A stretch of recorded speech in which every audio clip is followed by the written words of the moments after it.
ವಿಶಿಷ್ಟ ವಿಚಿತ್ರ ಲೋಕಕ್ಕೆ ನಮ್ಮನ್ನು ಕರ್ಕೊಂಡು ಹೋಗಿ ಅದರ ಮುಖಾಂತರ ಕಾರಂತರ ವ್ಯಕ್ತಿ ಮತ್ತು ವ್ಯಕ್ತಿತ್ವವನ್ನು ಒಂದು ಬೇರೆಯೇ ಮೂಸೆಯಲ್ಲಿ ಕೊಟ್ಟು ಈಗ ನಾವು ಮಾಡಲಿಕ್ಕೆ ಹೊರಟಿರುವ ಅವರ ಆತ್ಮಕಥೆಯ ರಂಗರೂಪಕ್ಕೆ ಬೇಕಾದಂಥ ಹಲವು ಸಲಕರಣೆಗಳನ್ನು ಇವತ್ತು ನನಗೆ ಕೊಟ್ಟಿದ್ದು ಕಪ್ಪಣ್ಣ. ಅದಕ್ಕಾಗಿ ನಾನು ವೈಯಕ್ತಿಕವಾಗಿ ಅವನಿಗೆ ಅಭಿನಂದನೆ. ಅಮ್ಮ 1970ರಿಂದ ಸತತವಾಗಿ ನನ್ನ ಜನರೇಷನ್ನ ಹಲವು ರಂಗಕರ್ಮಿಗಳನ್ನು ಕಣ್ಣಾರೆ ಕಂಡು ನಮ್ಮನ್ನು ಪ್ರೋತ್ಸಾಹಿಸಿ ಅಂದಿನಿಂದ ಇಂದಿನವರೆಗೆ ನಮ್ಮ ಈ ಎಲ್ಲ ರಂಗಕ್ರಿಯೆಗಳಲ್ಲಿ ಯಾವುದೇ ತಪ್ಪಾದಾಗ ಇದು ತಪ್ಪು ಇದು ಸರಿ ಅಂತ ಹೇಳ್ತಾ ನಮ್ಮನ್ನು ಸರಿದಾರಿಗೆ ಹಚ್ಚಿದವರು. ಇವತ್ತು ನಾವು ಒಂದು ಧೈರ್ಯದಿಂದ ಒಂದು ನಂಬಿಕೆಯಿಂದ ಕೆಲಸ ಮಾಡುವಂತಹ ನಂಬಿಕೆಯನ್ನು ಧೈರ್ಯವನ್ನು ತುಂಬಿದ್ದು 1970ರ ದಶಕದಲ್ಲಿ. ವಿಜಯಮ್ಮ ಅವತ್ತು ಮಾಡಿದ ಆ ಕೆಲಸ ಇವತ್ತು ನಮ್ಮನ್ನು ಹೀಗೆ ಗಟ್ಟಿಯಾಗಿ ನಿಲ್ಲಿಸಿದೆ. ಅಂತ ಅಮ್ಮ ಕಾರಂತರ ಒಡನಾಡಿ ಅವರ ಕೊನೆಯ ಕ್ಷಣಗಳಲ್ಲಿ ಕೂಡ ಅದರಲ್ಲೂ ಬಹಳ ಮುಖ್ಯವಾಗಿ ಇಲ್ಲಿರಲಾರೆ ಮತ್ತು ಅಲ್ಲಿಗೆ ಹೋಗಲಾರೆ ಏನಿದೆ ಆ ಆತ್ಮಚರಿತ್ರೆ ಅಥವಾ ಆತ್ಮಕಥೆ ಅಂತ ಏನು ಕರಿತೇವೆ ಅದಕ್ಕೆಲ್ಲ ಮೂಲ ಸಾಮಗ್ರಿಯನ್ನು ಅಥವಾ ಮೂಲ ವ್ಯಕ್ತಿತ್ವವನ್ನು ಗುರುತಿಸುವ ಕೆಲಸವನ್ನು ಅವರು ಅಂದಿನಿಂದ ಮಾಡ್ಕೊಂಡು ಬಂದವರು. ಅಮ್ಮನಿಂದ ನಾವು ಅದನ್ನು ಎಕ್ಸ್ಪೆಕ್ಟ್ ಮಾಡ್ತಾ ಇದ್ದೇವೆ. ಕಾರಂತರ ಬಹುಮುಖದ ಇನ್ನೊಂದು ಮುಖ ನಿಮ್ಮ ಪರಿಚಯ ಆಗಲಿದೆ. ಅಮ್ಮ ಬನ್ನಿ ದಯವಿಟ್ಟು.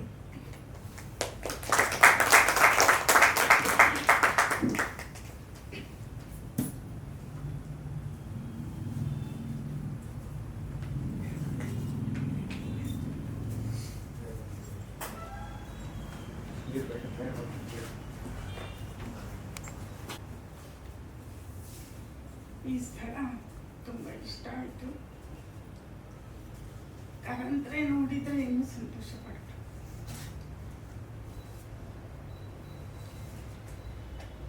ಈಚೆಗೆ ಒಂದೆರಡು ಸಮಾರಂಭಗಳಲ್ಲಿ ಬಹಳ ದೊಡ್ಡವರು ಮಾತಾಡ್ತಾ ಒಂದು ಮಾತು ಹೇಳಿದರು.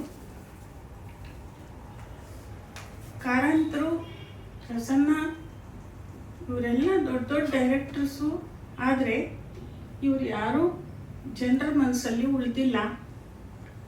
ಇವ್ರ ಹೆಸರು ಹೇಳಿ ಏನೂ ಕೆಲಸಗಳಾಗ್ತಾ ಇಲ್ಲ, ಅವರೆಲ್ಲ ತೆರೆಮರೆಗೆ ಸರಿದಿದ್ದಾರೆ ಅನ್ನುವಂಥ ಒಂದು ಮಾತನ್ನು ಭಾಷಣದಲ್ಲಿ ಹೇಳಿದರು. ಅವತ್ತು ನನಗೆ ಬಹಳ ನೋವಾಯಿತು.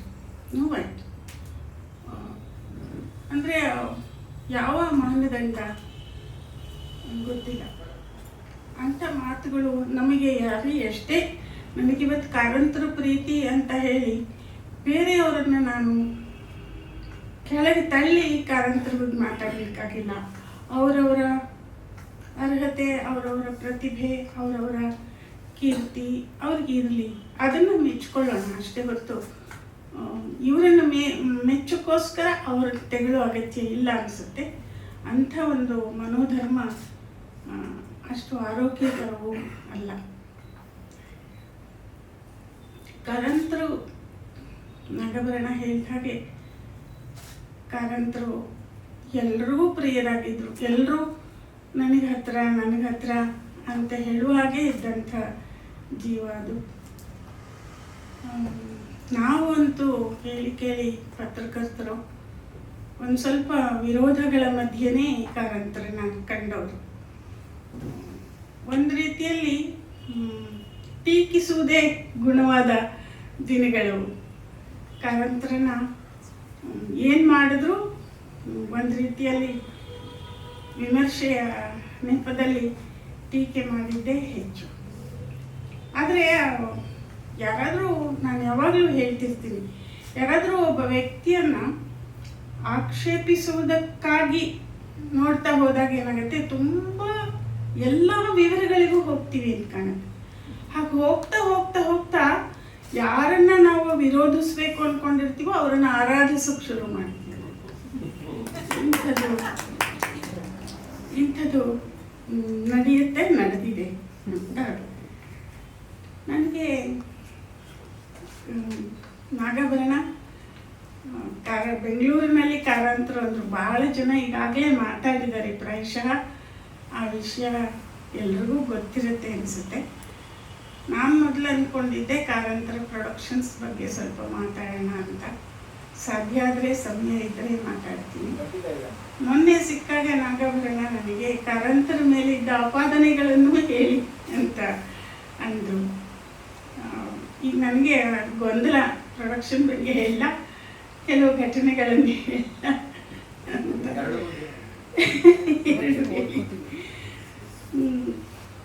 ಒಂದಷ್ಟು ಗುರ್ತಾಕೊಂಬಂದಿದ್ದೀನಿ. ಸಮಯ ಇದ್ದರೆ ಎಲ್ಲ ವಿಷಯ ಮಾತಾಡ್ತೀನಿ. ಇಲ್ಲದ್ರೆ ಒಂದು ಈಗಾಗಲೇ ನೀ ಕೊಡೆ ನಾ ಬಿಡೆ ಬಗ್ಗೆ ಹೇಳಿದ್ದಾರೆ ಕಪ್ಪಣ್ಣ, ಅಲ್ಲಿಗೆ ನಾನು ಹೋಗಬೇಕಾಗಿಲ್ಲ. ಆದರೆ ಆ ನಾಟಕ ಆಡಿದ ದಿನಗಳಲ್ಲಿ ನಾನು ತುಂಬ ಇನ್ನೂ ಆಗಷ್ಟೇ ರಂಗಭೂಮಿಗೆ ಮುಖ ಮಾಡಿದವಳಾಗಿದ್ದೆ ಅಷ್ಟೇ. ಅಷ್ಟೊಂದು ಅದರ ಪ್ರೊಡಕ್ಷನ್ನ ನೆನಪು ನನಗೆ ಇಲ್ಲ. ಆದರೆ ಒಂದು ಅವ್ರು ಹೇಳ್ದಂಗೆ 2 ಸಂಘಟನೆಗಳು, IT ಕಲಾವಿದರು ಮಿತ್ರ ವೃಂದ, ಅಮಿತ್ರ ಬಳಗ ಒಂದಿತ್ತು, ಇದು ಒಂದು ಅವ್ರು ಹೇಳಿತ್ತು. ಆಮೇಲೆ ಆ ಸೋಮಸುಂದರಂ ಅವರು ನೆನಪಲ್ಲಿದೆ. ಆ ಒಂದು ಈಸಿ ಚೇರು, ಆ ಈಸಿ ಚೇರ್ ಯಾವಾಗಲೂ ಆಡ್ತಾ ಇರಬೇಕು ಅಂತ ನಾಟಕದ ಉದ್ದೇಶ ಅಂತ ಕಾಣುತ್ತೆ. ಅದನ್ನು ಆಡಿಸೋದು ಹೇಗೆ? ಸದಾ ಯಾರು ಕೂತಿರಲ್ಲ, ಆದರೆ ಅದು ಆಡ್ತಾ ಇರಬೇಕು. ಬ್ಲ್ಯಾಕ್ಔಟ್ ಆದಾಗೆಲ್ಲ ಸೋಮಸುಂದರಂ ಬಂದು ಜೋರಾಗಿ ನಾಡಿಸಿ ಹೋಗೋರು, ಮತ್ತೊಂದು ಸೀನ್ ಆಗೋರ್ಗೆ ಅದು ಅಲ್ಲಾಡ್ತಿರ್ಬೇಕು. ಹಾಗೆ ಇದು ನನಗೆ ಆ ದಿನಗಳಲ್ಲಿ ಆ ನಾಟಕದ ನೆನಪು. ನಾಗೇಶ್ ಮಾಡಿದ ಪ್ರಯತ್ನ, ನಾಗೇಶು ಕಾರಂತರನ್ನ ಕರ್ಕೊಂಡು ಬಂದಿದ್ದೇ ಒಂದು ಇತಿಹಾಸ ಇದೆ ಅದು. ಮತ್ತು ಶ್ರೀರಂಗರು ಯಾವಾಗಲೂ ಕಾರಂತರ ಬಗ್ಗೆ ಅವ್ರು ಮಾಡಿದ ನಾಟಕನೆಲ್ಲ ಬೈತಿದ್ರು, ಆದರೆ ನಕಾರಂತರು ಬೇಕು ಅಂತಿದ್ರು. ಕಾರಂತರು ಶ್ರೀರಂಗರ ಕೇಳು ಜನ್ಮೇಜಯನ ಮಾಡಿಸಿದಾಗ, ಹಿಂದಿಯಲ್ಲಿ ಮಾಡಿಸಿದಾಗ ಮೊದಲನೇ ಸಲ ಶ್ರೀರಂಗರು ನನ್ನ ನಾಟಕ ಚೆನ್ನಾಗಾಯಿತು ಅಂತ ಒಪ್ಕೊಂಡಿದ್ರು. ಅಲ್ಲಿವರೆಗೆ ಅವರ ನಾಟಕನ ಯಾರು ಆಡಿದ್ರು ಅವ್ರ ಆಕ್ಷೇಪಣೆನೇ.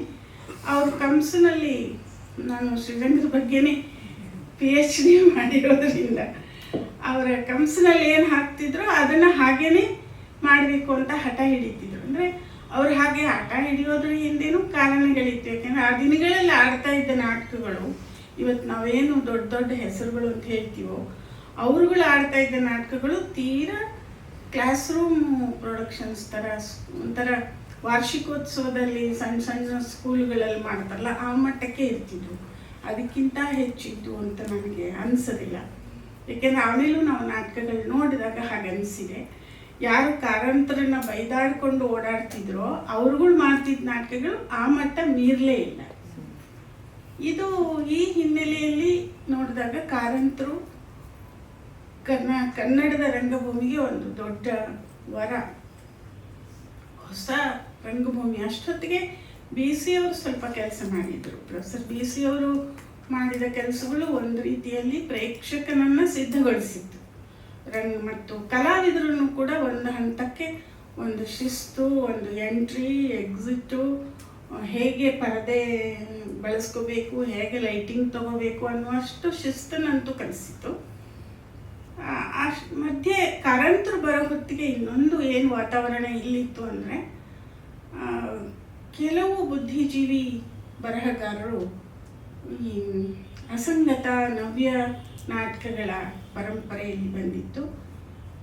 ನಾಟಕ ಅನ್ನೋದು ಒಂದು ಕೇವಲ ಇಂಟೆಲೆಕ್ಚುಯಲ್ಸ್ಗೆ ಅನ್ನೋ ಹಾಗೆ ಒಂದು ಬಹಳ ವಿಭಿನ್ನವಾದ ಒಂದು ವಾತಾವರಣ ಸೃಷ್ಟಿಯಾಗಿತ್ತು. ಅಂಥ ಹೊತ್ತಿನಲ್ಲಿ ಬಂದ ಕಾರಂತರು ಬರೀ ನೀವು ಸಾಹಿತ್ಯದಲ್ಲಿ ಹೇಳುವ ಸಂಕೇತ ಪ್ರತಿಮೆಗಳೇ ರಂಗಭೂಮಿ ಅಲ್ಲ, ಸಂಗೀತವೂ ಕೂಡ ನೀವು ಹೇಳುವ ಸಂಕೇತ ಪ್ರತಿಮೆಗಳ ಹಾಗೆ ಧ್ವನಿಸಬಲ್ಲದು ಅನ್ನೋದನ್ನು ಮಾಡಿಕೊಟ್ಟರು. ಮತ್ತು ಒಂದು ಹೊಸ ತಿರುವನ್ನು ಕೊಟ್ಟವರು. ನಾಟಕಗಳ ಬಗ್ಗೆ ನಂತರ ಹೇಳ್ತೀನಿ. ಬಟ್ ಅವರು ಹಾಗೆ ಬಂದು ನಾಟಕಗಳನ್ನು ಮಾಡೋಕ್ಕೆ ಶುರು ಮಾಡಿದ ಮೇಲೆ ಕಪ್ಪಣ್ಣ ಹೇಳಿದ ಸ್ವರ್ಗಕ್ಕೆ ಮೂರೇ ಬಾಗಿಲು ಇರ್ಬೋದು. ಕೆಲವು ಬಹಳಷ್ಟು ನಾಟಕಗಳು ಸೋತು ಇದೆ, ಕಾರಂತರು ಮಾಡಿದ ಕೆಲವು ನಾಟಕಗಳು ಸೋತಿವೆ. ಆದರೆ ನನಗೆ ಯಾವಾಗಲೂ ಅನಿಸೋದು ಅವರ ಸೋತ ನಾಟಕಗಳಲ್ಲೂ ನಮ್ಮಂಥವ್ರು ಚರ್ಚೆ ಮಾಡೋಕ್ಕಿತ್ತು. ಹಂಗೆ ತಳ್ಳಿ ಹಾಕುವಂಗೆ ಅಯ್ಯೋ ವಿಷಯನೇ ಎತ್ತಬಾರ್ದು ಅನ್ನುವಂಥ ನಾಟಕ ಒಂದೂ ಮಾಡಿಸಿಲ್ಲ ಅವರು. ಪ್ರೇಕ್ಷಕರ ದೃಷ್ಟಿಯಿಂದ ಅಥವಾ ಅದರ ಕಲೆಕ್ಷನ್ ದೃಷ್ಟಿಯಿಂದ ನಾಟಕ ಸೋತಿದೆ ಅಂತ ಹೇಳಿದವು ಒಂದು ದೊಡ್ಡ ಪಟ್ಟಿ ಇದೆ. ಆದರೆ ಆ ನಾಟಕಗಳ ಬಗ್ಗೆ ಹೇಳಕ್ಕೆ ನನಗೆ ಬಹಳ ವಿಷಯ ಇದೆ. ಇದು ಕಾರಂತರ ವೈಶಿಷ್ಟ್ಯ ಅಂತ ನನಗೆ ಅನಿಸುತ್ತೆ.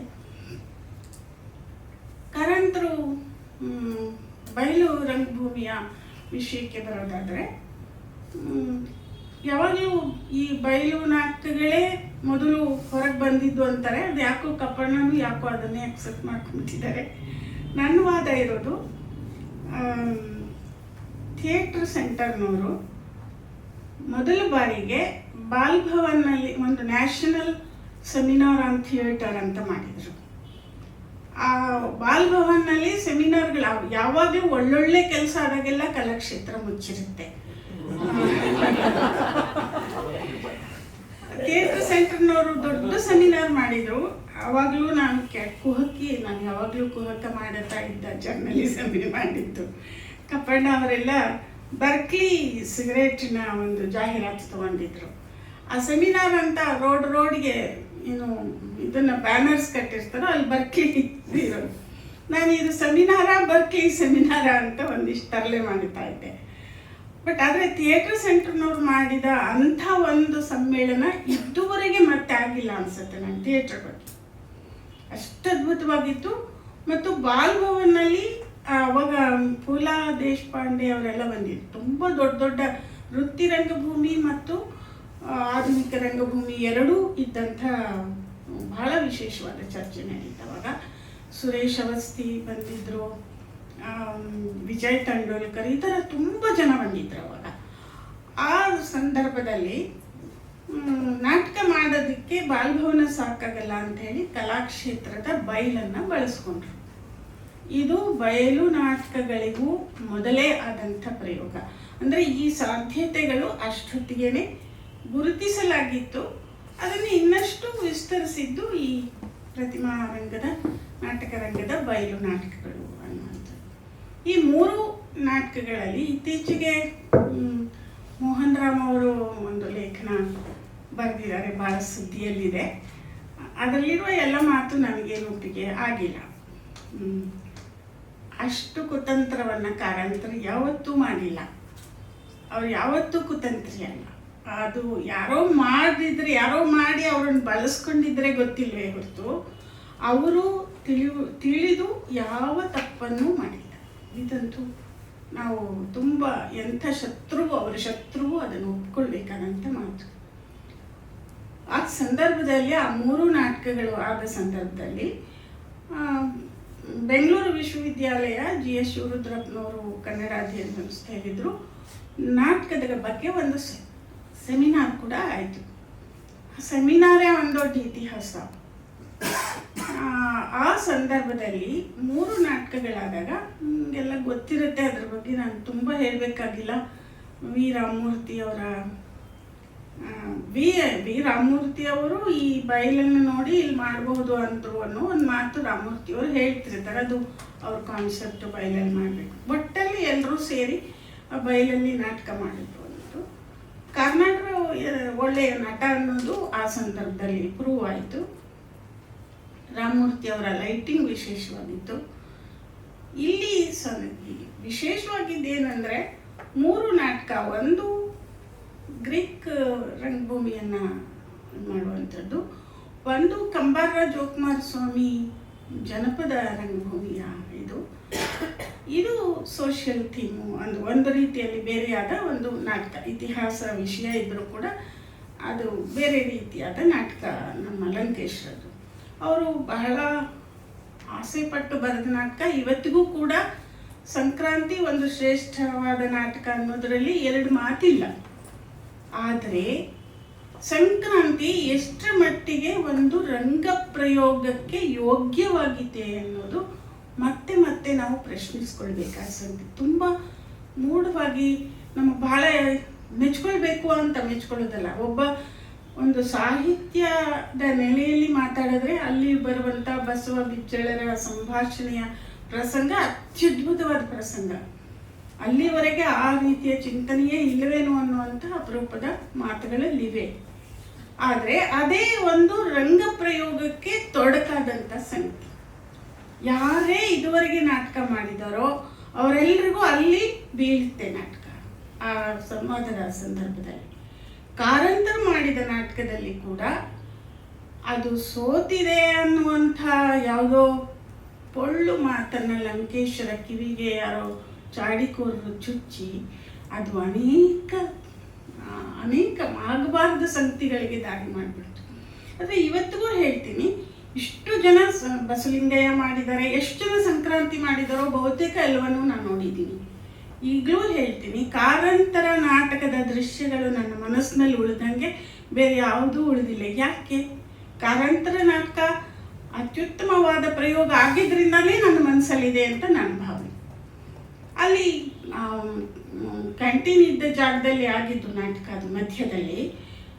ಅದು ತಾನಾಗಿ 2 ಲೆವೆಲ್ಸ್ ಇತ್ತು. ಕೆಳಗಡೆ ಇದ್ದಂಥ ತಗ್ಗು ಪ್ರದೇಶವನ್ನು ದಲಿತರ ಕೇರಿಯಾಗಿಯೂ, ಮೇಲಿನ ಪ್ರದೇಶವನ್ನು ಬಿಜ್ಜಳ ಮೊದಲಾದವರ ಓಡಾಟಕ್ಕೂ ಬಹಳ ತಾನಾಗಿಯೇ ಕ್ರಿಯೇಟ್ ಆದ ಲೆವೆಲ್ಸ್ ಅದು. ಅದನ್ನು ಚೆನ್ನಾಗಿ ಬಳಸ್ಕೊಂಡಿದ್ರು. ಮತ್ತು ಉಜ್ಜ ಮತ್ತು ಉಷೆಯರ ಮಾತು, ಅವರು ಉಜ್ಜನ ಇದು ಏನಂದರೆ ಅಲ್ಲಿ ಕಾರಂತರೇ ಅಭಿನಯಿಸಿ ಸ್ವಲ್ಪ ಮಾತು ಮರಿತಾ ಇದ್ರು ಕಾರಂತರು. ಯಾವ ನಾಟಕದಲ್ಲಿ ಕಾರಂತರು ಅಭಿನಯಿಸಿದರೂ ಈ ಸಮಸ್ಯೆ ಇದ್ದದ್ದೇ, ಅವರಿಗೆ ಮಾತು ಮರೆತು ಹೋಗ್ತಾ ಇತ್ತು. ಅದೊಂದು ಅಲ್ಲಿ ಆಗಿದ್ದ ತೊಡಕು ಅನ್ನೋದು ಬಿಟ್ಟರೆ, ಅಲ್ಲಿ ಒಂದು ದೃಶ್ಯ ಬರುತ್ತೆ, ಕೆಂಪು ವಸ್ತ್ರಗಳನ್ನು ಹಿಂಗೆ ತೂರ್ತಾರೆ, ಸುಮ್ಮನೆ ತೂರ್ತಾರೆ, ಇಷ್ಟ ಬಂದಂಗೆ ಎಲ್ಲೆಲ್ಲೆಲ್ಲೆಲ್ಲೋ ಕೆಂಪು ತುಂಡುಗಳು, ಒಂದು ರೀತಿಯಲ್ಲಿ ಅವ್ಯವಸ್ಥೆಯನ್ನು ಸೂಚಿಸುವಂಥ ಒಂದು ದೃಶ್ಯ. ಆಮೇಲೆ ಪಾತ್ರಧಾರಿಗಳು ಒಬ್ಬೊಬ್ಬರಾಗಿ ಬರ್ತಾರೆ. ಬಂದ್ಬಿಟ್ಟು ಆ ತುಂಡು ವಸ್ತ್ರಗಳನ್ನು ಎತ್ಕೊಂಡು ಅದನ್ನು ಧರಿಸ್ತಾರೆ, ಒಬ್ಬ ಸೊಂಟಕ್ಕೆ, ಒಬ್ಬ ಇಲ್ಲಿಗೆ, ಹೀಗೇನು ಇದ್ದಕ್ಕಿದ್ದಂಗೆ ಆ ಅವ್ಯವಸ್ಥೆ ಒಂದು ವ್ಯವಸ್ಥೆಯಾಗಿ ಮಾರ್ಪಟ್ಬಿಡುತ್ತೆ. ಇದು ಕಾರಂತರ ಮ್ಯಾಜಿಕ್. ಆಮೇಲೆ ಉಷೆಯ ಸನ್ನಿವೇಶ, ಅದನ್ನಂತೂ ನಾನು ಇವತ್ತಿನವರೆಗೂ ಅಷ್ಟು ಚೆನ್ನಾಗಿ ಇದುವರೆಗೆ ಯಾವ ಡೈರೆಕ್ಟ್ರು ಮಾಡಿಲ್ಲ. ಉಷೆ ಅವಳ ಪ್ರಿಯಕರ ಬಂದಾಗ ಅವನು ಮೊದಲಿದ್ದ ಅವನಾಗಿರಲ್ಲ, ಅವನ ಹಣೆಗೆ ಬಸವಣ್ಣವ್ರ ಥರ ವಿಭೂತಿ ಹಚ್ಕೊಂಡು ಅವ್ನು ಬಂದು ನೋಡ್ತು, ನಾನು ಪ್ರೀತಿಸಿದ ಹುಡುಗ ಇವನ್ನೆಲ್ಲ ನಂಗೆ ಬೇಡ ಅಂತ ಹೇಳ್ತಾಳೆ. ವೈಶಾಲಿ ಮಾಡಿದ್ರು. ಇಷ್ಟು ಅದ್ಭುತವಾದ ದೃಶ್ಯ ಅದು. ಮತ್ತು ಒಂದು ಹೆಣ್ಣು ಮನಸ್ಸನ್ನ ಅಷ್ಟು ಚೆನ್ನಾಗಿ ಪ್ರೊಜೆಕ್ಟ್ ಮಾಡಿದ್ರು.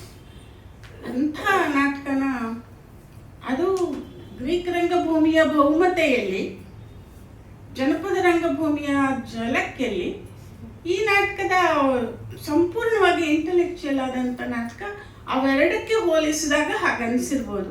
ನಿಜವಾಗ್ಲೂ ಗಂಭೀರವಾಗಿ ಯೋಚನೆ ಮಾಡೋರ್ಗೆ ಆ ನಾಟಕ ಒಳ್ಳೆ ನಾಟಕ, ಒಳ್ಳೆ ಪ್ರಯೋಗ.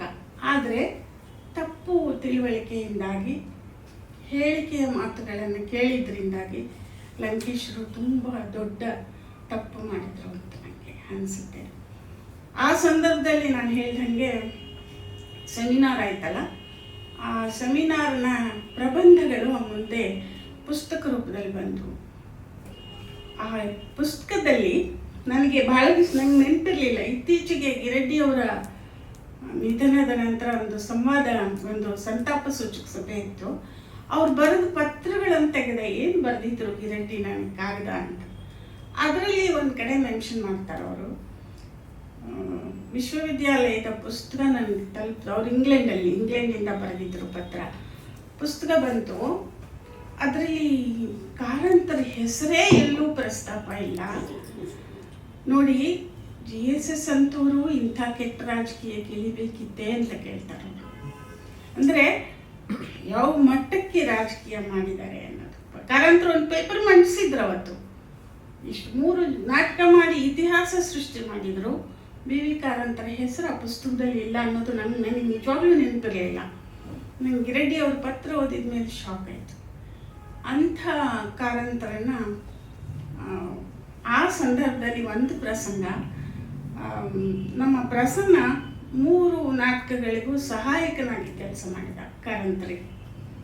ಒಂದು ದಿವಸ ಕಾರಂತರನ್ನು ಕೇಳಿದ್ನಂತೆ, ಪ್ರಸನ್ನ ಕಾರಂತರ ನಂಗೆ ಹೇಳಿದ್ದು ನೆನಪಿದೆ, ಹೇಳ್ತಾ ಇದ್ದೀನಿ, ಸರ್ NST ಹೋಗೋಕ್ಕೆ ಏನು ಮಾಡಬೇಕು ಅಂತ. ಕಾರಂತರು ಮುಗ್ಧವಾಗಿ, ಸ್ವಲ್ಪ ಪರ್ಸನಾಲಿಟಿ ಬೇಕಪ್ಪ, ನೀನು ತುಂಬ ಸಣ್ಣಗಿದೆಯಾ, ನಿಂಗೆ ಕಷ್ಟ ಸಿಗಲ್ಲ ಅಂದರೆ. ಎಷ್ಟು ಪ್ರಸನ್ನ ಕೋಪದ ಬಗ್ಗೆ ನಾನು ಹೇಳಬೇಕಾಗಿಲ್ಲ, ಸಿಕ್ಕಾಪಟ್ಟೆ ಕೋಪ ಮಾಡಿಕೊಂಡು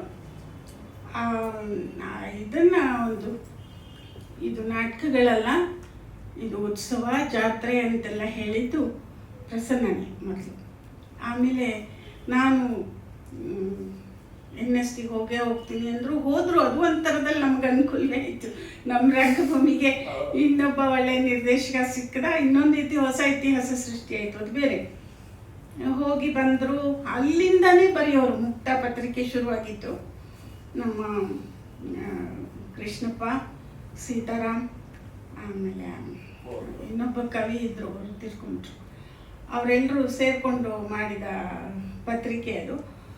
ಸಂಪೂರ್ಣವಾಗಿ ಪ್ರತಿ ಸಂಚಿಕೆಯಲ್ಲೂ ಬಂದದ್ದೇ ಕೆಲವು ಸಂಚಿಕೆಗಳು, ಪ್ರತಿ ಸಂಚಿಕೆಯಲ್ಲೂ ಕಾರಂತರನ್ನು ಕಂಡೆಮ್ ಮಾಡ್ತಿದ್ರು. ಒಂದು ಸಂಚಿಕೆ ಅಂತೂ ಕಾರಂತರ ವಿಶೇಷಾಂಕ. ಆ ವಿಶೇಷಾಂಕದಲ್ಲಿ ಅವರನ್ನು ಆಡಬಾರದ ಮಾತುಗಳಲ್ಲಿ ಕಾರಂತರ ಆಗೋ ಹೊತ್ತಿಗೆ ಅದನ್ನು ಸಹಿಸಿದ್ದಾರೆ ಅನಿಸುತ್ತೆ ನನಗೆ. ಅಂಥ ಮಾತುಗಳಾಡಿದರು, ಅಂಥ ಆರೋಪಗಳು ವಯನ್ಗೆ ಮತ್ತು ಕಾರಂತರ ಬಗ್ಗೆ ಆಡಿದ ಮಾತುಗಳು. ಅಲ್ಲಿ ಅಣಕು ಒಂದು ಸುಮ್ಮನೆ ಗೇಲಿ ಎಬ್ಸೋ ಹಂಗೆ ಒಂದು ಪ್ರಶ್ನೆ ಹಾಕಿದ್ರು. ಕಾರಂತರು AS ಮೂರ್ತಿಯವರ ನಾಟಕ ಡೈರೆಕ್ಟ್ ಮಾಡಿದ್ರೆ ಹೇಗೆ ಅಂತ. ಅದು ಅಸಾಧ್ಯ ಅನ್ನೋ ಧ್ವನಿ ಮತ್ತು ಅದು ಒಂದು ಆಗಲಾರದ ಸಂಗತಿ ಅನ್ನುವ ಒಂದು ಮಾತು ವ್ಯಂಗ್ಯ ಅದರಲ್ಲಿ ಇತ್ತು. ಇದಕ್ಕೇನೋ ಮೂರ್ತಿಯವರು ಏನೋ ಉತ್ತರ ಕೊಟ್ಟಿದ್ರು. ಕಾರಂತರು ನಾನು ಮಾಡ್ತೀನಿ ನಾಟಕ ಅಂತ ಬಂದ್ಬಿಟ್ರು. ಅಷ್ಟೊತ್ತಿಗೆ ನಾವು ಪಪೆಟ್ ಶೋ ಎಲ್ಲ ಮಾಡ್ತಾ ಇದ್ವಿ. ಅವಾಗ ಪಪೆಟ್ ಶೋನಲ್ಲಿ ಒಂದು ಪ್ರಸಂಗ ಇತ್ತು. ಅದು ಒಂದು ಲಾಟ್ರಿ ಟಿಕೆಟ್ ತಗೊಂಡು ಹುಡುಗನಿಗೆ ಲಾಟ್ರಿಯಲ್ಲಿ ಒಂದು ಆನೆ ಬಂದ್ಬಿಡುತ್ತೆ. ಆನೆನ ಅದು ಹೇಗೆ ಅದನ್ನ ಯಾವಾಗಲೂ ಕಂಬಾರ ಹೇಳೋರು, ಇಷ್ಟು ಒಳ್ಳೆಯ ಥೀಮ್ ಇದೆ, ಇದು ಪಪೆಟ್ಟಲ್ಲಿ ಚಿಕ್ಕದಾಗಿ ಹೋಗ್ಬಿಡ್ತಾ ಇದೆ, ಒಂದು ನಾಟಕ ಬರೀರಿ ಅಂತ ಮೂರ್ತಿಯವ್ರು ಹೇಳ್ತಿದ್ರು. ಅದು ಯಾವಾಗಲೂ ಮನಸ್ಸು ಬಂದಾಗ ಅಪರೂಪಕ್ಕೆ ಅದೊಂದು ನಾಟಕ ಆಗಿತ್ತು, ಜಂಬೂ ಸವಾರಿ ಅಂತ. ಆ ನಾಟಕ ತಗೊಂಡ್ರು ಕಾರಂತರು. ತಗೊಂಡು ಅದು ಗೌರಿ ಸುಂದರ್ ಅವರು ಪಂಚಮ ಅಂತ ಒಂದು ತಂಡ ಹುಟ್ಟಾಕಿ ಅದಕ್ಕಾಗಿ ನಾಟಕ ಮಾಡಿಸಿದ್ರು. ಈ ರಂಗಭೂಮಿ ಒಳಗಡೆ AS ಮೂರ್ತಿ ಅವ್ರ ಬಗ್ಗೆ ನನ್ನ ಒಳ್ಳೆ ಅಭಿಪ್ರಾಯ ಇಲ್ಲ, ಅವತ್ತು ಇಲ್ಲ, ಇವತ್ತು ಇಲ್ಲ. ಅವರು ಸ್ವಲ್ಪ ತರಲೆ ಮಾಡ್ತಿದ್ರು, ತಂಟೆ ಮಾಡ್ತಿದ್ರು, ಕುಹಕ. ಅವರು ಬರವಣಿಗೆಯಲ್ಲಿ ಮಾತಲ್ಲಿ ಎಲ್ಲ ವ್ಯಂಗ್ಯ ಇತ್ತು, ಹೊಂದ್ಕೊಂಡು ಹೋಗೋ ಗುಣ ಇರಲಿಲ್ಲ. ಹಾಗಾಗಿ ಆ ನಾಟಕದ ಬಗ್ಗೆನೂ ಹೆಚ್ಚು ತುಂಬ 3-4 ದಿನಕ್ಕೆ ಒಂದೇ ದಿನದಲ್ಲಿ 4 ಶೋ ಏನೋ ಮಾಡಿದರು ಕಲಾಕ್ಷೇತ್ರದಲ್ಲಿ. ಚೆನ್ನಾಗಿತ್ತು ಪ್ರೊಡಕ್ಷನು. ಏನಂದರೆ ಕೆಲವು ಉಳಿಯುವಂಥ ಸೀನ್ಸ್ ಅದರಲ್ಲಿದ್ದು. ನಾವು ಇದು ಯಾವುದೋ ಸಿನಿಮಾದಲ್ಲಿ ನೋಡಿದ್ದು ನೆನಪಿದೆ ನನಗೆ. ಮಳೆ ಬಂದಾಗ ಎಲ್ಲರೂ ಕೊಡೆ ಹಿಡ್ಕೊಳ್ಳೋದು ಒಂದು ಸೀನು. ನಿಮಗೆ ಯಾವುದೋ ಸಿನಿಮಾದಲ್ಲಿದೆ, ನನಗೆ ಸಿನಿಮಾ ನೆನಪು. ನೋಡಿ, ಹಾಗೆ ಇವರು ಎಲ್ಲ ಹುಡುಗರ ಕೈಯಲ್ಲೂ ನ್ಯೂಸ್ ಪೇಪರು, ಇಡೀ ಆಡಿಟೋರಿಯಮ್ ನ್ಯೂಸ್ ಪೇಪರ್ಗಳು ಕಾಣೋ ಹಾಗೆ ಮಾಡಿದರು.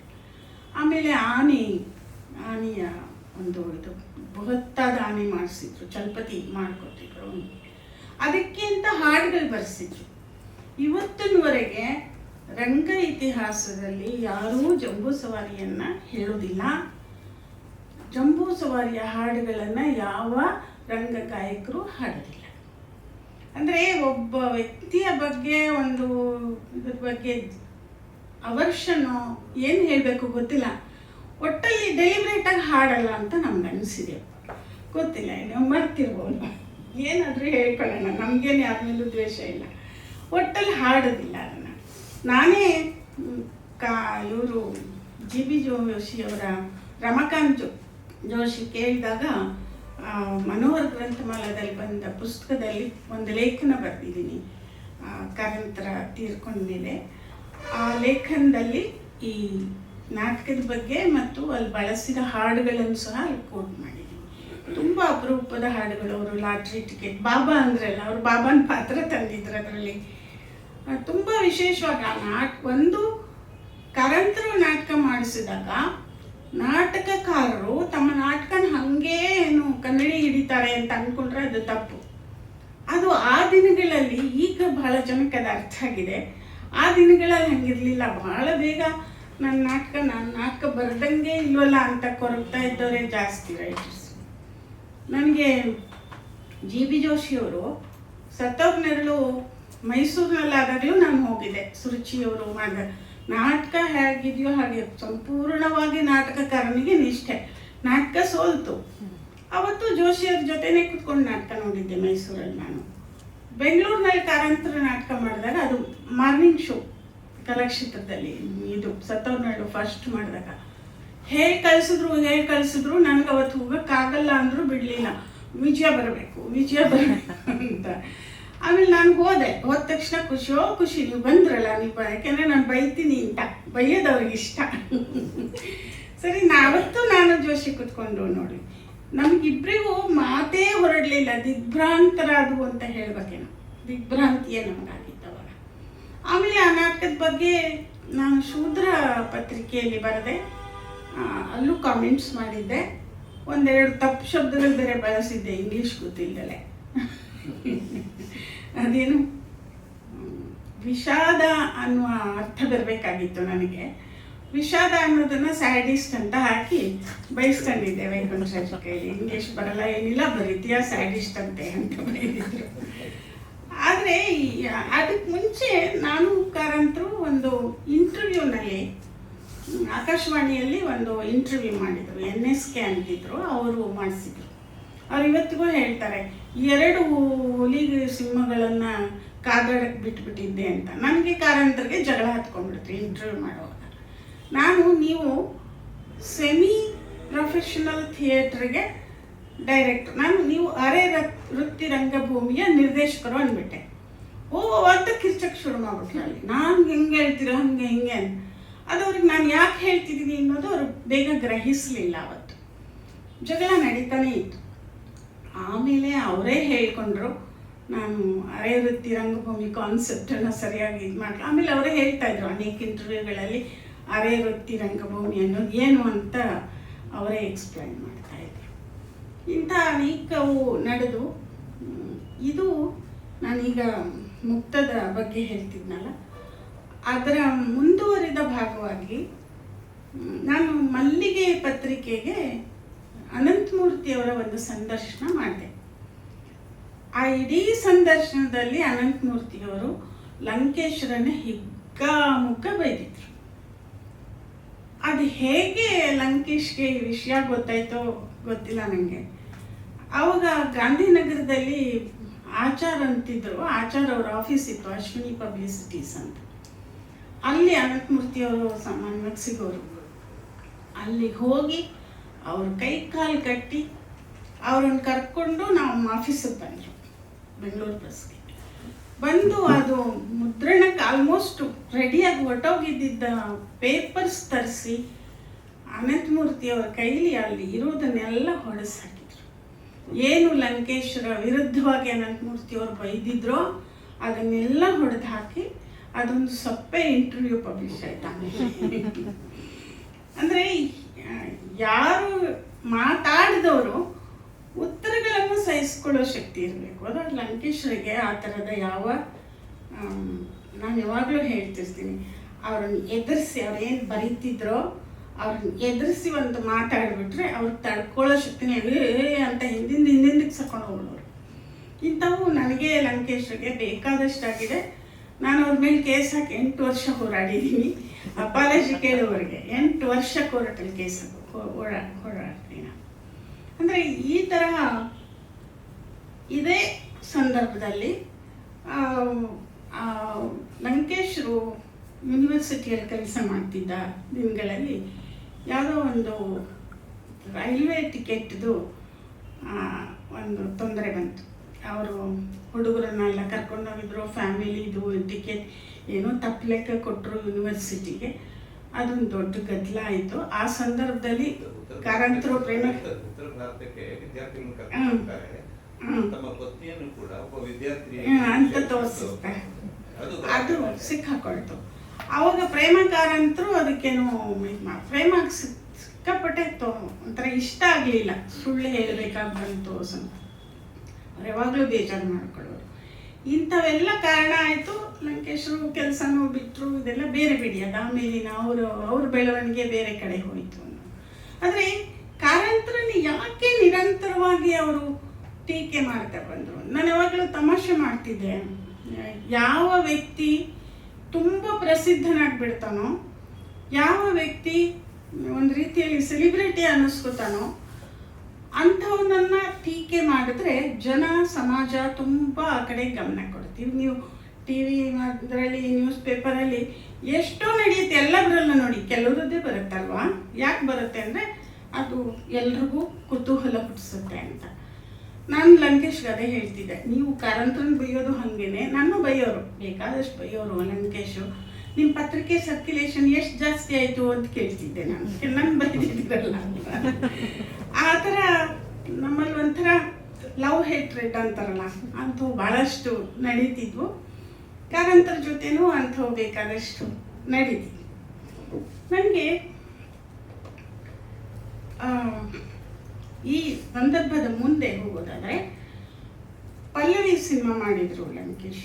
ಅವ್ರಿಗೆ ನಮ್ಮ ವೈಕುಂಠರಾಜು ಅವರು ಒಂದು ಚಲನಚಿತ್ರ ಪತ್ರಕರ್ತರ ಸಂಘ ಮಾಡಿದ್ರು. ಯಾಕೆಂದರೆ ನಾವೆಲ್ಲ ಪತ್ರಕರ್ತರ ಪರಿಷತ್ ಅಂತ ಮಾಡ್ಕೊಂಡಿದ್ವಿ ವಿ ಎನ್ ಸುಬ್ರಾಯರ ಅಧ್ಯಕ್ಷತೆಯಲ್ಲಿ. ನಮಗೆ ಕೌಂಟ್ರವರು ಪತ್ರಕರ್ತರ ಸಂಘ ಮಾಡಿದರು.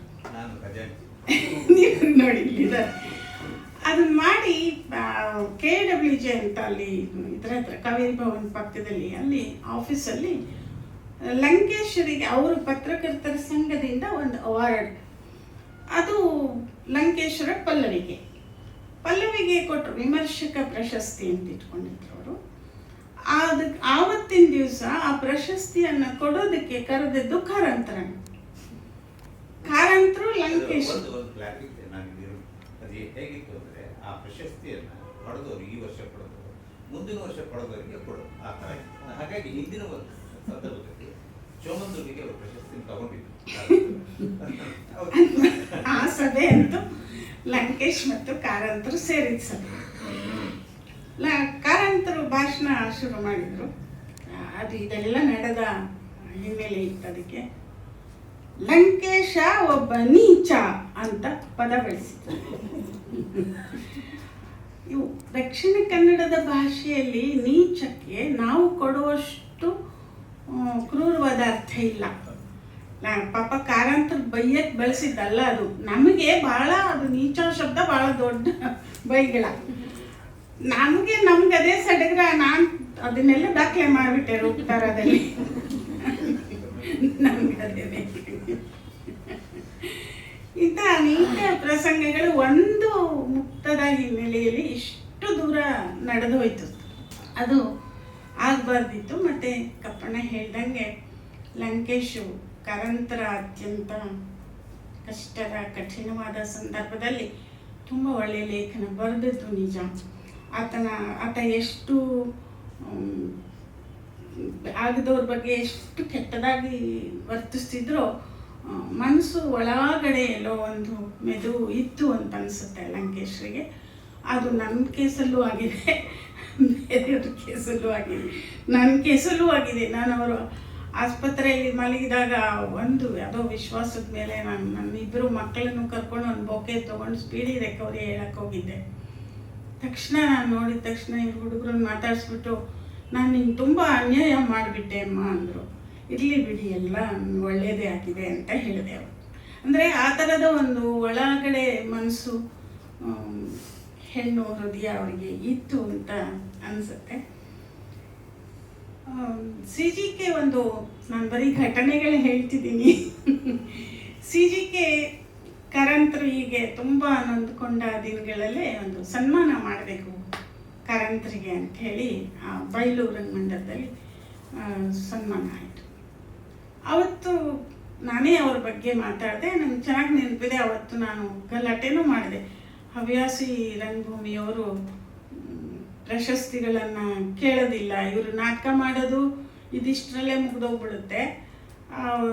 ಒಂದು ಅಷ್ಟೊತ್ತಿಗೆ ಗುಬ್ಬಿ ವೀರಣ್ಣ ಶತಮಾನೋತ್ಸವ ಆಗಿತ್ತು. ಗುಬ್ಬಿ ವೀರಣ್ಣವ್ರ ಹೆಸರಲ್ಲಿ ಪ್ರಶಸ್ತಿ ಬರೋ ಹಂಗೆ ಮಾಡಿದ್ದು ನಮ್ಮ ಕಮಿಟಿನೇ. ನಾವು ಓಡಾಡಿ ಗಲಾಟೆ ಮಾಡಿ, ಬಂಗಾರಪ್ಪನವರು ಮಿನಿಸ್ಟ್ರಿ ಅವಾಗ, ನಾನು ಇದ್ದೆ ಅವತ್ತು, ಜಿ ಎನ್ ರಂಗನಾಥರಾವ್ ಇದ್ದರು. ಪ್ರಶಸ್ತಿ ಅನೌನ್ಸ್ ಮಾಡಿದಾಗ ಅದು 2 ಪ್ರಶಸ್ತಿ, ಒಂದು ರಂಗಭೂಮಿಗೂ ಮತ್ತು ಒಂದು ಸಿನಿಮಾಗೂ ಅಂತ ಇತ್ತು. ನಾವು ಹೇಳಿದ್ವಿ ಸಿನಿಮಾಗೂ ಗುಬ್ಬಿ ವೀರಣ್ಣವ್ರು ಅಷ್ಟೇ ಕೆಲಸ ಮಾಡಿದ್ದಾರೆ, ಒಂದು ಇದರಿಂದ ಅವರು ಮುಖಿ ಕಾಲದಿಂದ ಮಾಡಿರುವಂಥ ಕೆಲಸಗಳು, ಥಿಯೇಟ್ರ್ ಕಟ್ಸಿರೋದು ಎಲ್ಲ ಗುಬ್ಬಿ ವೀರಣ್ಣವರೇ ಮೊದಲಿಗರು. ಮತ್ತು ರಂಗಭೂಮಿಗಂತೂ ಸರಿಯೇ ಸರಿ 2 ಪ್ರಶಸ್ತಿ ಇತ್ತು.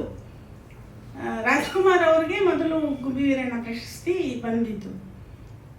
ಆಮೇಲೆ ಏನಾಯಿತು, ನಮ್ಮ ಚಿಂದೋಡಿ ಲೀಲಾ ಅವರು, ಕಪ್ಪಣ್ಣ ಅವರು ಇರೋ ಟೈಮ್ನಲ್ಲಿ ಅದು ರಂಗಭೂಮಿಗೆ ಮಾತ್ರ ಇರಬೇಕು ಅಂತ ಹಠ ಮಾಡಿ ಪ್ರೆಸ್ ಕಾನ್ಫರೆನ್ಸ್ ಮಾಡಿ ಗದ್ದಲ ಎಬ್ಬಿಸಿ, ನಾನು ಈ ಮಾತು ಹೇಳಿದ್ದಕ್ಕೆ ಮಳಸಿದಪ್ಪನವ್ರು ನನ್ನ ಬೈದು, ನೀವೇನ್ರಿ ನೀವು ರಂಗಭೂಮಿಗೆ ಒಲು ಅಂದರೆ ನೀವು ಸಿನಿಮಾದವ್ರ ಥರ ಮಾತಾಡ್ತೀರಿ ಅಂತ ಬಯಸ್ಕೊಂಡಿದ್ದೆ. ಒಟ್ಟಲ್ಲಿ ಅದಾಗಿ ಅದು ಗುಬ್ಬಿ ವೀರಣ್ಣ ಪ್ರಶಸ್ತಿಯನ್ನು ರಂಗಭೂಮಿಗೆ ಅಂತ ಆಯ್ತು. ರಂಗಭೂಮಿಗೆ ಅಂತಿದ್ದದ್ದನ್ನು ಕಾರ್ನಾಡ್ರಿಗೆ ಕೊಟ್ಟರು ಅನಿಸುತ್ತೆ ಅಲ್ವಾ. ಆಮೇಲೆ ಜಗಳ ಮಾಡಿಕೊಂಡು ಅದು ಓನ್ಲಿ ಫಾರ್ ವೃತ್ತಿ ರಂಗಭೂಮಿ ಅಂತ ಮಾಡಿ ಈ ಹವ್ಯಾಸಿಗಳಿಗೆ ಏನಿಲ್ಲ, ಆಧುನಿಕ ರಂಗಭೂಮಿ ಜನಕ್ಕೆ ಪ್ರಶಸ್ತಿ ಇಲ್ಲ. ಇದನ್ನೆಲ್ಲ ಸ್ವಲ್ಪ ಅವತ್ತು ಅಟ್ಯಾಕ್ ಮಾಡಿದ್ದೆ ನಾನು ಕಾರಂತರ ಬಗ್ಗೆ ಮಾತಾಡ್ತಾ. ಅದಾದಮೇಲೆ ಕಾರಂತರಿಗೆ ಕೊನೆಯಲ್ಲಿ ಒಂದು ಜುಬ್ಬ ಹಾಕಿ ಕೊಟ್ಟು ಹಾರ ಹಾಕಿ ಕೈ ಕುಲಿತಿದೆ. ಅವತ್ತಿಲ್ಲ, ನೀವೆಲ್ಲ ಎಷ್ಟು ಪ್ರೀತಿ ಮಾಡ್ತೀರಿ ನಂಗೆ ಈ ಕ್ಷಣ ಸತ್ತೋಗ್ಬೇಕು ಅನಿಸ್ತಿದೆ. ಇದೇನು ಕಾರಂತರೆ ಹಿಂಗೆ? ಹೌದು, ಈ ಪ್ರೀತಿ ಮತ್ತೆ ಹೋಗ್ಬಿಡ್ಬಾರ್ದಲ್ಲ, ಇಲ್ಲಿ ಇಟ್ಕೊಂಡ್ಬಿಟ್ಟು ಸತ್ತೋಗ್ಬಿಡ್ಬೇಕು ನಾನು ಅಂಥ ಒಳ್ಳೆ ಹೃದಯ. ಅಂಥ ಒಳ್ಳೆ ಹೃದಯ ಇದ್ದಿದ್ರಿಂದ ಅವ್ರು ಅಷ್ಟು ಒಳ್ಳೊಳ್ಳೆಯ ನಾಟಕಗಳನ್ನು ಮಾಡೋಕ್ಕೆ ಸಾಧ್ಯ ಆಯಿತು ಅನ್ನುವಂಥದ್ದು. ಕಪ್ಪಣ್ಣಾಗಲೇ ಹೇಳಿದರು, ಲೌಂಜಲ್ಲಿ ನಡೆದ ಘಟನೆ, ಅದನ್ನೇನು ನಾನು ಹೇಳಬೇಕಾಗಿಲ್ಲ. ಪ್ರೇಮ ಸ್ವಲ್ಪ ಬೋಲ್ಡ್ ಲೇಡಿ. ಒಂದು ಈ ಸಂದರ್ಭದಲ್ಲಂತೂ ಕಾರಂತರಿಗೆ ಗಟ್ಟಿಯಾಗಿ ಇಟ್ಕೊಂಡ್ರು, ಎಲ್ಲ ರೀತಿಯಲ್ಲೂ ಅವ್ರಿಗೆ ಬೆಂಬಲ ಕೊಟ್ಟರು, ಸಹಕರಿಸಿದ್ರು. ಪ್ರೇಮ ಆಗ ಈಗ ಯಾವ್ದಾದ್ರು ಇಂಟರ್ವ್ಯೂಗಳಲ್ಲಿ ಏನೋ ಒಂದು ಸ್ಟೇಟ್ಮೆಂಟ್ ಕೊಟ್ಟರು, ಮದುವೆ ಗಂಡ ಹೆಂಡತಿ ಅನ್ನೋದು ಯಾವುದೋ ಒಂದು ಪಾರಂಪರಿಕವಾಗಿ ಬಂದಿರೋ ಅಂಥದ್ದಲ್ಲ, ಅವ್ರು ಇಷ್ಟ ಬಂದಂಗೆ ಅವ್ರು ಇರ್ತಾರೆ, ನನ್ನ ಇಷ್ಟ ಬಂದಂಗೆ ನಾನು ಇರ್ತೀನಿ ಅಂತ ಒಂಥರ. ಇದು ಸಾಕಷ್ಟು ಗಾಸಿಪ್ಗಳಿಗೆ ಶುರುವಾಗ್ಬಿಡ್ತು ಪಾಪ. ಅದು ಆ ಮಾತು ಹೇಳೋದ್ರ ಹಿಂದೆ ನಾವು ನಮ್ಮ ಪಾಡಿಗೆ ನಾವು ಸ್ವತಂತ್ರರು ಅಂತ ಹೇಳುವ ಮಾತನ್ನು ಅರ್ಥ ಮಾಡ್ಕೊಳ್ಳಿಲ್ಲ. ಪ್ರೇಮ ಯಾರ ಜೊತೆನೂ ಲವ್ ಅಫೇರು, ಕಾರಂತರ ಯಾರ ಜೊತೆನೂ ಲವ್ ಅಫೇರು, ಈ ಥರ ಒಂಥರ ಎಲ್ಲವನ್ನೂ ಒಂದು ದಾಂಪತ್ಯದ ಈಗಿರುವ ಚೌಕಟ್ಟಿನ ಒಳಗಡೆನೇ ಅರ್ಥೈಸೋ ಜನಕ್ಕೆ ಅದು ಬಹಳ ವಿಶೇಷವಾಗಿ ತಪ್ಪುಗಳು ಆಗೋಕ್ಕೆ ಶುರುವಾಯಿತು. ಇನ್ನು ಕುವೆಂಪು ಅವರ ಮನೆಗೆ ಹೋಗ್ತಾರೆ ಒಂದ್ಸಲ ಕಾರಂತರು. ಅದು ತಾರಿಣಿಯವರು ಇದ್ರ ಬಗ್ಗೆ ಹೇಳ್ತಾರೆ. ಅವ್ರು ರಂಗಾಯಣದಲ್ಲಿದ್ದ ಸಂದರ್ಭ. ಕಾರಂತರಿಗೆ ಕುವೆಂಪು ಅವ್ರನ್ನ ಕರ್ಕೊಂಬಂದು ನಾಟಕ ತೋರ್ಸಕ್ಕಂತೂ ಆಗಲ್ಲ, ಕಿಂದರ್ ಜೋಗಿಯ ನಾಟಕನ. ಕನಿಷ್ಠ ನಾವು ಹೇಗೆ ಅದರ ಹಾಡುಗಳನ್ನು ಹಾಡಿದ್ವಿ ಅಂತ ಕೇಳಬೇಕು ನೀವು ಅಂತ ಹಾಗೆ ಕುವೆಂಪು ಅವ್ರ ಕಡೆಗೆ ಒಪ್ಕೋತಾರೆ. ಎಷ್ಟೊತ್ತಿಗೆ ದಿನ ಗೊತ್ತಾಯಿತು, ಎಷ್ಟೊತ್ತಿಗೆ ಬೆಳಗ್ಗೆ 10 ಗಂಟೆಗೆ 10 ಗಂಟೆಗೆ ಕಾಯ್ತಾ ಕೂತ್ಬಿಟ್ಟಿದ್ದಾರೆ. ಕುವೆಂಪು ಅವರು ತುಂಬ ಒಂಥರ ಶಿಸ್ತಿನ ಮನುಷ್ಯ. ಸಮಯ ಅಂದರೆ ಅಂತೂ ನಾನು ಹತ್ರ ಇದ್ದ ಅನುಭವಿಸಿರೋಳು ಕುವೆಂಪು ಅವ್ರ ಜೊತೆ. ಅವರು ಕೂತ್ಬಿಟ್ಟಿದ್ದಾರೆ ಹಿಂಗೆ. ಇವ್ರು ಬರಲಿಲ್ಲ. 9, 10 ಆಯಿತು, 11 ಆಯಿತು, ಪತ್ತೆ ಇಲ್ಲ. ತಾರಿಣಿಯವರಿಗೆ ಆತಂಕ ಶುರುವಾಯಿತು. ಆಮೇಲೆ ಕುವೆಂಪು ಸಿಟ್ಟು ಬಂದ್ಬಿಡ್ತು. ಸರಿ ಅಂತ ಎದ್ದು ಒಳಗಡೆ ಹೋಗಿ ಮಾಡ್ಕೊಂಡ್ಬಿಟ್ರು. ತಾರಿಣಿನೂ ಇನ್ನೇನು ಬರಲ್ಲ ಅನಿಸುತ್ತೆ ಅಂತ ಬಾಗಿಲು ಹಾಕೊಂಡು ಒಳಗೆ ಹೋದರು. ಆಮೇಲೆ ಬಂದಿದ್ದಾರೆ ಕಾರಂತರು, ಅವರ ರಂಗಾಯಣದ ಎಲ್ಲ ಹುಡುಗರನ್ನು ಕರ್ಕೊಂಡು ಬಂದಿದ್ದಾರೆ. ಬಾಗಿಲು ತೆಗೆದ್ರು. ಈಗ ತಾರಿಣಿಗೆ ಆತಂಕ, ಏನು ಮಾಡಬೇಕು? ಅಪ್ಪ ಒಳಗಡೆ ಮಲಗಿದ್ದಾರೆ, ಕೋಪ ಅವ್ರಿಗೆ ಎಬ್ಸೋದು ಕಷ್ಟ. ಇಲ್ಲಿ ಕಾರಂತರಿಗೆ ಏನು ಹೇಳ್ತಾರೆ ಇಲ್ಲ ಅಂತ. ಆಮೇಲೆ ಅವರು ಇಲ್ಲ ಇಲ್ಲ ನಾನು ಹಾಡು ಹೇಳಲೇಬೇಕು, ನಾನು ಕುವೆಂಪು ಅವ್ರ ಎದುರಿಗೆ ನಾನು ಹುಡುಗರ ಜೊತೆ ಹಾಡಿಸ್ಲೇಬೇಕು ಅಂತ. ಆಮೇಲೆ ಅವ್ರು ಹೋಗಿ ತಂದೆಗೆ ಹೇಳ್ತಾರೆ. ಅವರು ಇಲ್ಲ ಅಂತ ಹೇಳು, ನನ್ನ ಮುದ್ಕ ನಂಗೆ ಕಿವಿ ಕೇಳಿಸಲ್ಲ, ಕಣ್ಣು ಕಾಣಿಸಲ್ಲ ಅಂತ ಹೇಳು ಅಂತಂತಾರೆ. ಆದರೂ ಅವರು ಇಲ್ಲ, ಅವ್ರಿಗೇನು ಪಾಪ ಆ ತೊಂದರೆ ಆಯ್ತಂತೆ, ಈ ತೊಂದರೆ ಆಯ್ತಂತೆ, ಕಾರು ಪಂಚರ್ ಆಯ್ತಂತೆ, ಏನೇನೋ ಸುಳ್ಳು ಹೇಳ್ತಾರೆ ಪಾಪ ತಾರಿಣಿ. ಆ್ಯಕ್ಚುಲಿ ಇವ್ರಿಗೆ ಆ್ಯಸ್ ಯೂಶುವಲ್ ಕಾರಂತರ ಸ್ವಭಾವ ಎಲ್ಲೋ ಏನೋ ಆಗಿರುತ್ತೆ. ಸರಿ, ಆಮೇಲೆ ಒಂಥರ ಒತ್ತಾಯದ ಮೇಲೆ ಬಂದು ಕುವೆಂಪು ಕೂತ್ಕೋತಾರೆ. ವರಂಡದಲ್ಲಿ ಕೂರಿಸಿ ಹಾಡುಗಳನ್ನು ಹಾಡ್ತಾರೆ. ಕುವೆಂಪು ಅವ್ರ ಮೂಡಲ್ಲೇ ಇರಲ್ಲ. ಅದು ಹೇಳಿದ ಮುಗೀತು ಅಂದ ತಕ್ಷಣ ಅರ್ಧ ಮುಕ್ಕಾಲು ಗಂಟೆ ಅಂತೂ 1 ಗಂಟೆ ಹಾಡಿರ್ತಾರೆ. ಮಾತೇ ಅಲ್ಲದೆ ಎದ್ದು ಒಳಗೆ ಹೊರಟೋಗ್ತಾರೆ. ಕಾರಂತರು ತುಂಬ ಮುಖ ಚಿಕ್ಕದು ಮಾಡ್ಕೋತಾರೆ. ತಾರಿಣಿ ಅವ್ರು ಯಾವಾಗಲೂ ಹೇಳ್ತಾರೆ, ಅವ್ರ ಪ್ರಾಯಶಃ ಪುಸ್ತಕದಲ್ಲೂ ಬರೆದಿರ್ಬೋದೇ, ನನಗೆ ಗೊತ್ತಿಲ್ಲ.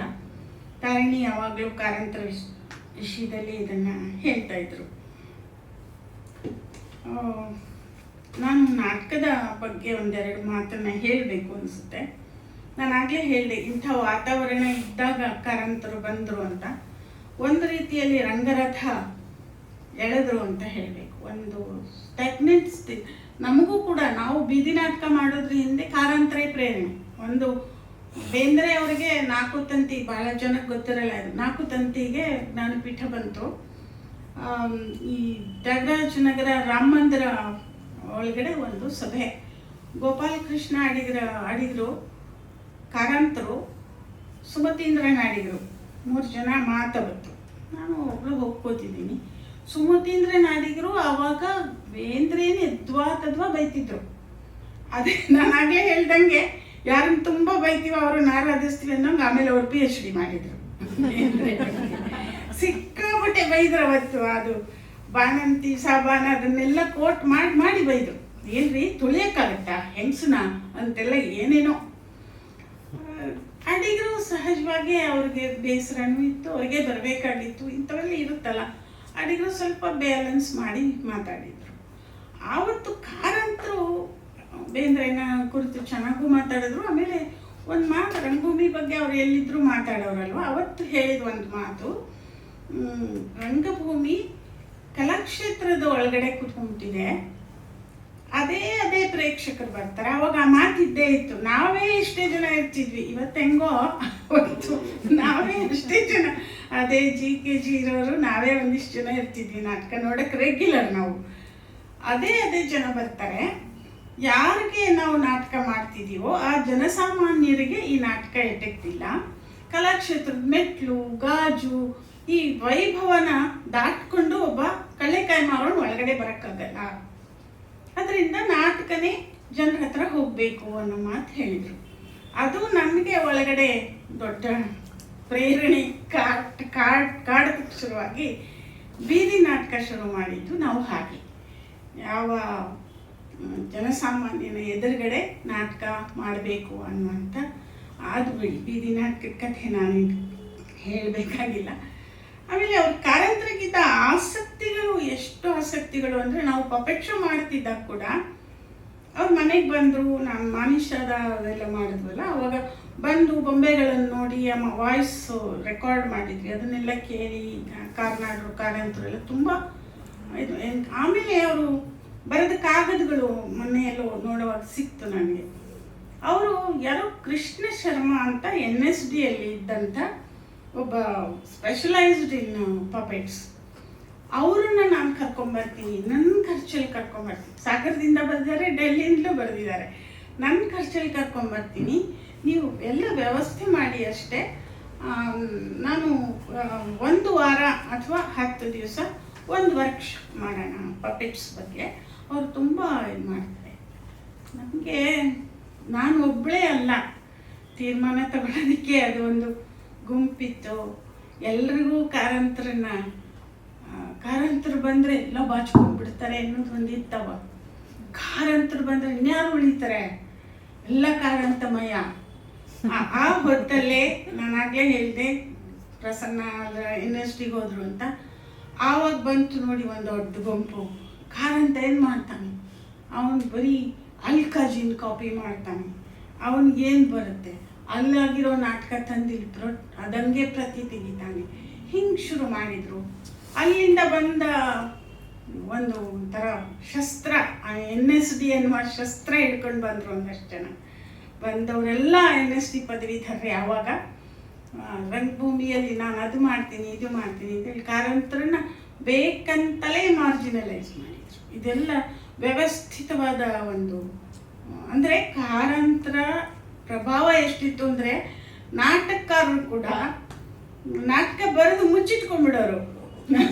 ಯಾರ್ದಾರು ಮನೆಗೆ ಹೋದ್ರೆ ನಾಟಕ ಬರೀತಿದ್ದೀರಾ ಅಂತ ಕೇಳಿದ್ರೆ ಮುಚ್ಚಿಟ್ಕೊಂಡ್ಬಿಡೋರು. ಇಲ್ಲ ಅದು ಕಾರಂತರ ಕೇಳಿದ್ದಾರೆ, ಬರೆಯೋದೇ ಕಾರಂತರಿಗೆ ನಾಟಕ ಅನ್ನೋ ಹಂಗಾಗೋಗಿತ್ತು. ಅಂಥ ಹೊತ್ತಿನಲ್ಲಿ ಈ ಹುಡುಗರು ಬಂದು ನಾಟಕಗಳು ಮಾಡಿದರು, ಚೆನ್ನಾಗಿ ಮಾಡಿದರು, ರಂಗಭೂಮಿ ಬೆಳೀತು ಅನ್ನೋದು ಒಂದು ಕಡೆ. ಆದರೆ ಅದರ ಹಿಂದೆ ಇದ್ದ ಆಶಯ ಆಸಕ್ತಿ ಇತ್ತಲ್ಲ, ಅದು ಸ್ವಲ್ಪ ಸಂಕೋಚಿತವಾದ ಮನಸ್ಸಿನಿಂದ ಕೂಡಿತ್ತು ಅನ್ನೋದು. ಆದರೆ ಅಷ್ಟಕ್ಕೇನು ಕಾರಂತರು ಜಗ್ಲಿಲ್ಲ. ಮತ್ತೆ ಬಂದರು ಅವರು, ನಾನೆಲ್ಲಿ ಹೋಗ್ತೀನಿ ಅಂತ ಬಂದರು ಮತ್ತೆ ನಾಟಕ ಮಾಡಿದರು. ಹೀಗೆ ನಾನು ಅವ್ರ ಬಗ್ಗೆ ಎಷ್ಟು ಹೇಳಿದರೂ ಮುಗಿಯದಷ್ಟು ವಿಚಾರಗಳಿಲ್ಲಿವೆ. ನಾಗಭರಣ ಮಾತಾಡ್ತಾ ಒಂದು ಇದು ಹೇಳಿದರು, ಏನು ಅವರ ಆತ್ಮಕಥೆ ವೈದೇಹಿಯವರು ಬರೆದ ಇರೋದು. ಅವ್ರ ಪಾಪ ತುಂಬ ಕಷ್ಟಪಟ್ಟು ಬರೆದಿದ್ದಾರೆ, ತುಂಬ ಚೆನ್ನಾಗಿ ಬರೆದಿದ್ದಾರೆ. ಎಲ್ಲ ಕಡೆ ಅವ್ರು ಎಲ್ಲೆಲ್ಲಿ ಕಾರಂತರು ಹೋಗ್ತಾರೋ ಅಲ್ಲಲ್ಲಿ ಹೋಗಿ ಬರೆದಿದ್ದಾರೆ ಅದನ್ನು. ಅದೇನೆಂದರೆ ಕೊನೆಯ ಹಂತದಲ್ಲಿ ಪ್ರೇಮ ಹಾಗೂ ವೈದೇಹಿಗೂ ಸ್ವಲ್ಪ ಟೈಅಪ್ ಅವರು ವೈದೇಹಿಯವರು ಕಾಪಿರೈಟ್ ಬಿಟ್ಕೊಡಲ್ಲ ಅಂತ. ಕಾಪಿರೈಟ್ ನಮ್ಮದೇ. ಪ್ರೇಮಗಿದ್ದೇನು ಸಮಸ್ಯೆ ಅಂದರೆ ಅಂಕುರ್ ಅವರು ಇದನ್ನು ಹಿಂದಿಗೆ ಅನುವಾದ ಮಾಡಿಸಿ ನಿಮ್ಗಿನ್ನು ಸ್ವಲ್ಪ ಹೆಚ್ಚು ದುಡ್ಡು ಬರೋ ಹಂಗೆ ಮಾಡಿ. ಪ್ರೇಮಗಿದ್ದು ಕಾರಂತ ಟ್ರಸ್ಟನ್ನ ಏನೋ ಭಾಳ ದೊಡ್ಡದಾಗಿ ಬೆಳೆಸಬೇಕು ಅನ್ನೋ ಆಸೆ. ಅದರಿಂದ ಆ ದುಡ್ಡು ವೈದೇಹಿಗೆ ಹೋಗ್ಬಿಡುತ್ತೆ, ನಮಗೆ ಬರಲ್ಲ ಅನ್ನೋದೇ ದೊಡ್ಡ ವಿಷಯ ಆಗಿತ್ತು ಅವರಿಗೆ. ಮತ್ತು ಟ್ರಸ್ಟ್ನ ಹೆಸರಲ್ಲಿ ಇರಲಿ ಕಾರಂತರ ಎಲ್ಲವೋ ಅನ್ನೋದು ಒಂದು ಆಸೆ. ಹಾಗಾಗಿ ಅವರಿಬ್ಬರಿಗೆ ಏನು ಮಾಡಿದ್ರು, ಪ್ರಿಸಮ್ ಬುಕ್ನವರು ಅದನ್ನು ಪಬ್ಲಿಷ್ ಮಾಡಿದ್ದು. ಆ ಪ್ರಿಸಮ್ನವರು ಕೂಡ ಭಾಳ ಒದ್ದಾಡೋ ಹಂಗಾಗಿತ್ತು. ಸಾಕಷ್ಟು ದುಡ್ಡು ಕೊಟ್ಟಿದ್ರು ವೈದೇಹಿಗೆ. ಆದ್ರೂ ಅವರು ಸ್ವಲ್ಪ ಈ ತಾವು ಬರ್ತವೆ ಕಾಪಿರೈಟ್ ಯಾವಾಗಲೂ ಗೋಜಿಲೆ ಇದು. ಆವಾಗ ಕಡೆಗೆ ನಾನು ವೈದೇಹಿಗೆ ಮಾತಾಡಬೇಕಾಯ್ತು, ನೋಡಮ್ಮ ಹೀಗೆಲ್ಲ ಇದೆ, ತುಂಬ ಹಠ ಮಾಡಬೇಡ, ಬಿಟ್ಬಿಡಮ್ಮ ಅಂತ ಹೇಳಬೇಕಾಯ್ತು. ಕಡೆಗೆ ಒಪ್ಕೊಂಡ್ರು, ನನ್ನ ಮಾತಿಗೆ ಬೆಲೆ ಕೊಟ್ಟು ಒಪ್ಕೊಂಡ್ರು. ಬರೀ ಇದನ್ನೇನೋ ಹಾಕ್ಕೊಂಡ್ರು, ನಿರೂಪಣೆ ಏನೋ ಹಾಕ್ಕೊಂಡ್ರು, ಬರೆದವರು ಅಂತ ಏನೋ ಹಾಕ್ಕೊಂಡಿದ್ದಾರೆ ವೈದೇಹಿ ಹೆಸರನ್ನು. ಕಾಪಿರೈಟನ್ನು ಟ್ರಸ್ಟಿಗೆ ಬಿಟ್ಕೊಟ್ರು. ಆದರೆ ಕೊನೆಯ ಹಂತದ ಪ್ರೊಡಕ್ಷನ್ನಿನ ಕೆಲವು ಕೆಲಸಗಳು ಉಳಿದು ಹೋಗ್ಬಿಟ್ಟಿದ್ವು. ಕಾರಂತರ ಮುನ್ನುಡಿ ಒಂದಾಗಬೇಕಾಗಿತ್ತು. ಅವರು ನೋಟ್ಸ್ ಮಾಡಿದರು. ಕಾರಂತರು ಒಂದೊಂದು ಲೈನು ಅರ್ಧ ಲೈನು ಬರೆದಿಟ್ಕೊಂಡಿದ್ರು. ಅದನ್ನು ಕೊಟ್ಟರು ಪ್ರೇಮ ನನಗೆ. ಅದನ್ನಿಟ್ಕೊಂಡು ಅವರದೇ ಮಾತುಗಳಲ್ಲಿ ಆ ಮುನ್ನುಡಿಯನ್ನು ಬರೆದೆ. ಮತ್ತು ಪ್ರೇಮ ಮಾತನ್ನು ಬರೆದೆ. ಆಮೇಲೆ ಹಿನ್ನೆಲೆಯಲ್ಲಿ ವೈದೇಹಿಯವರ ಬಗ್ಗೆ ಒಂದು ಪರಿಚಯ ಬರೀಬೇಕಾಯಿತು. ಹೀಗೆ ಒಟ್ಟಾರೆ ಅದು ಒಂದು ರೌಂಡ್ನೆಸ್ ಕೊಟ್ಟು ಆ ಪ್ರೊಡಕ್ಷನ್ನು ಚೆನ್ನಾಗಿ ಬರೋ ಹಾಗೆ ಮಾಡೋದಕ್ಕೆ ಸಹಾಯ. ಪ್ರೇಮ ಮತ್ತು ನನ್ನ ಸ್ನೇಹ ಹಾಗಿತ್ತು ಅಷ್ಟೇ, ಅದನ್ನು ಹೇಳೋದೇ ವಿಶೇಷವೇ ಹೊರತು ನಾವೇನು ಮಾಡಿದ್ವಿ ಅನ್ನೋದು ಅಲ್ಲ. ನಾನು ನಾಟಕಗಳ ಬಗ್ಗೆ ತುಂಬ ಹೇಳೋಕ್ಕೆ ಸಮಯ ಇಲ್ಲ. ಇಷ್ಟಾಯ್ತಪ್ಪ, ಟೈಮ್ ಆಗೋಯ್ತಾ? ನನಗೆ ಅವರು ಫೇಲ್ ಆದ ನಾಟಕ, ಅವರು ಒಂದೊಂದು ಸಲ ಅವ್ರಿಗೆ ಯಾವುದೇ ರೀತಿಯ ಬಂಧನಗಳಿರಲಿಲ್ಲ. ಅವ್ರು ಆ ತಂಡ ಬಿಟ್ಟರು, ಈ ತಂಡ ಕಟ್ಟಿದ್ವಿ, ಎಲ್ಲ ಬರೀ ಬೋಗಸ್ಸು. ಅವ್ರಿಗೆ ಅವೆಲ್ಲ ಇರಲೇ ಇಲ್ಲ. ಅವರು ಅದಕ್ಕೆ ಅವ್ರ ರಂಗಜಂಗಮ, ಎಲ್ಲಿ ಹೋದ್ರೆ ಅಲ್ಲೇ ಒಂದು ನಾಟಕ, ಎಲ್ಲಿ ಹೋದ್ರೆ ಅಲ್ಲೇ ಒಂದು. ನಂಗೆ ನೆನಪಿದೆ, ಕಪ್ಪಣ್ಣ ಆಗಲೇ ಹೇಳ್ಕೊಂಡ್ರಲ್ಲ, ಅವ್ರು ಹಾಗೇನೆ, ಅವ್ರು ಜಬರ್ದಸ್ತಿ. ಅವರು ಯಾರು ಈಗ ಪ್ರಸನ್ನ ಬಂದು ಇಲ್ಲಿ ನಾಟಕ ಮಾಡಿಸೋರು ರಜೆ ದಿನಗಳಲ್ಲಿ. ಒಂದು ವರ್ಷ ಆದಮೇಲೆ ರಜೆ ಬರುತ್ತಲ್ಲ ಅವ್ರಿಗೇನೋ ಒಂದಷ್ಟು ದಿವಸ, ಇಲ್ಲಿ ಬಂದು ಒಂದು ನಾಟಕ ಮಾಡಿಸು. ತಂಡ ಇಲ್ಲದೆ ಇರೋರಿಗೆ ತಂಡದಿಂದ ಕಲಾವಿದರು ಸಿಗಲ್ಲಲ್ಲ. ಒಬ್ಬೊಬ್ಬ ತಂಡದಿಂದ ಆಸೆ ಪಟ್ಟವರೆಲ್ಲ ಬರೋರು. ಈ ಕಪ್ಪಣ್ಣ ಹೋಗಿ ಪ್ರಸನ್ನ ಕಾಲರ್ ಪಟ್ಟಿ ಹಿಡ್ಕೊಳ್ಳೋರು. ತಂಡದಿಂದ ನಮ್ಮ ತಂಡದಿಂದ ಜನ ನೆಸ್ಕೊಳ್ಳಿ ಆ ಥರದ್ದು ಇಲ್ಲಿ ನಡೀತಾನೆ ಇತ್ತು ರಂಗಭೂಮಿಯಲ್ಲಿ. ಅದು ಅನಿವಾರ್ಯ ಕೂಡ, ಯಾಕಂದ್ರೆ ಅವ್ರವ್ರ ತಂಡನವ್ರವ್ರು ಉಳಿಸ್ಕೋಬೇಕಾಗಿತ್ತು. ಕಾರಂತರಿಗೆ ತಂಡ ಇಲ್ಲ, ಮತ್ತು ಅವ್ರಿಗೆ ಯಾವುದೇ ರೀತಿಯ ತಾತ್ವಿಕವಾದ ಯಾವುದೋ ಬದ್ಧತೆ ಅಂಥದ್ದು ಇಲ್ಲ. ಪ್ರಸನ್ನ ಅವರೆಲ್ಲ ಆ ಥರ ಒಂದು ಕಮಿಟೆಡ್ ಆಗಿ ಮಾಡಿದಂಥವ್ರು. ಇವ್ರಿಗೆ ಹಾಗಿರಲಿಲ್ಲ. ಹಾಗಾಗಿ ಇವರು ಮಾಡಿದ ಕೆಲವು ನಾಟಕಗಳು ಸೋತಿದ್ದು ಅದು ಬೇರೆ, ಸಂಧ್ಯಾಕಾಲ ಅವೆಲ್ಲ ಸೋತು. ಅವರು ನಹಿ ನಹಿ ರಕ್ಷತೆಯ ಅಂತ ನಾಲ್ಕು ಸತ್ಯನಾರಾಯಣ ಒಂದು ನಾಟಕ ಮಾಡಿದ್ರು. ನಾಟಕ ಚೆನ್ನಾಗಿತ್ತು, ಆದರೆ ಅದರ ವಸ್ತು ಇದೆಯಲ್ಲ ಅದು ಸ್ವಲ್ಪ ಬಲಪಂಥೀಯ ನಿಲುವನ್ನು ಉಳ್ಳದ್ದಾಗಿತ್ತು. ಹಾಗಾಗಿ ಕಾರಂತರ ಸುಮ್ಮನೆ ಹಿಗ್ಗಮುಖ ಬೈಯಕ್ಕೆ ಶುರು ನಾವು ನಾಟಕ ಮಾಡಿದಾರಲ್ಲ ಬಿಡ್ರಿ ಅಂತ ನಾಟಕ ಹೆಂಗೆ ಮಾಡಿದ್ರು ಕಾರಂತರು ನಮ್ಗೆ ಅದ್ರ ಲೆಕ್ಕ ಇಲ್ಲ ಅಷ್ಟೇ. ಅವ್ರಿಗೆ ಲೆಕ್ಕ ಇಲ್ಲ, ಅವ್ರು ಮಾಡಿದ್ರು ಅಷ್ಟೇ. ಯಾವುದನ್ನ ಬೇಡ ಅಂತಾರ ಅದು. ಈಗ ಮೂರ್ತಿಯವ್ರ ನಾಟಕ ಮಾಡಲೇಬೇಕು ಅಂತೇನಿತ್ತು, ಮೂರ್ತಿಯವ್ರ ನಾಟಕ ಮಾಡಿದ್ರಲ್ಲ ಹಾಗೆ ಸತ್ಯನಾರಾಯಣ ನಾಟಕನೂ ಮಾಡ್ತೀನಿ. ನಂಗೆ ಎಡಾದ್ರೇನು ಬಲಾದ್ರೇನು ಅಂತಂದರೆ ಅವ್ರ ಜೊತೆಲಿ ಕೂತು ನೀವು ಮಾತಾಡಿಬಿಟ್ರೆ ಅವ್ರಿಗೆ ಎಷ್ಟು ಪ್ರೋಗ್ರೆಸಿವ್ ಥಿಂಕರ್ ಅಂದರೆ, ನಾವು ಯಾರೂ ಇವತ್ತು ತಾತ್ವಿಕವಾಗಿ ಮಾತಾಡೋರು ಯಾರೂ ಏನೂ ಅಲ್ಲ, ಅಷ್ಟು ಪ್ರೋಗ್ರೆಸಿವ್ ಆಗಂದ ಆಟಿಟ್ಯೂಡ್ ಇತ್ತು ಅವ್ರಿಗೆ.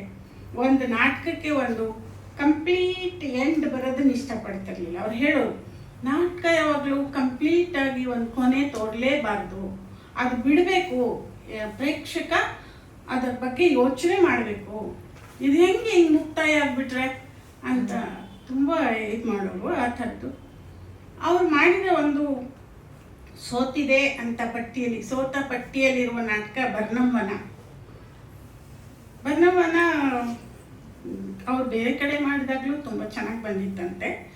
ಬೆಂಗಳೂರಿನಲ್ಲಿ ಅದು ಯಾಕೋದು ಈ NMKRV ಕಾಲೇಜ್ ಅಲ್ಲಿ ಮಾಡಿ ಅಲ್ವಾ, ಆಗಿರಲಿಲ್ಲ ಅಲ್ಲಿ ಮಾಡಿದ್ದು.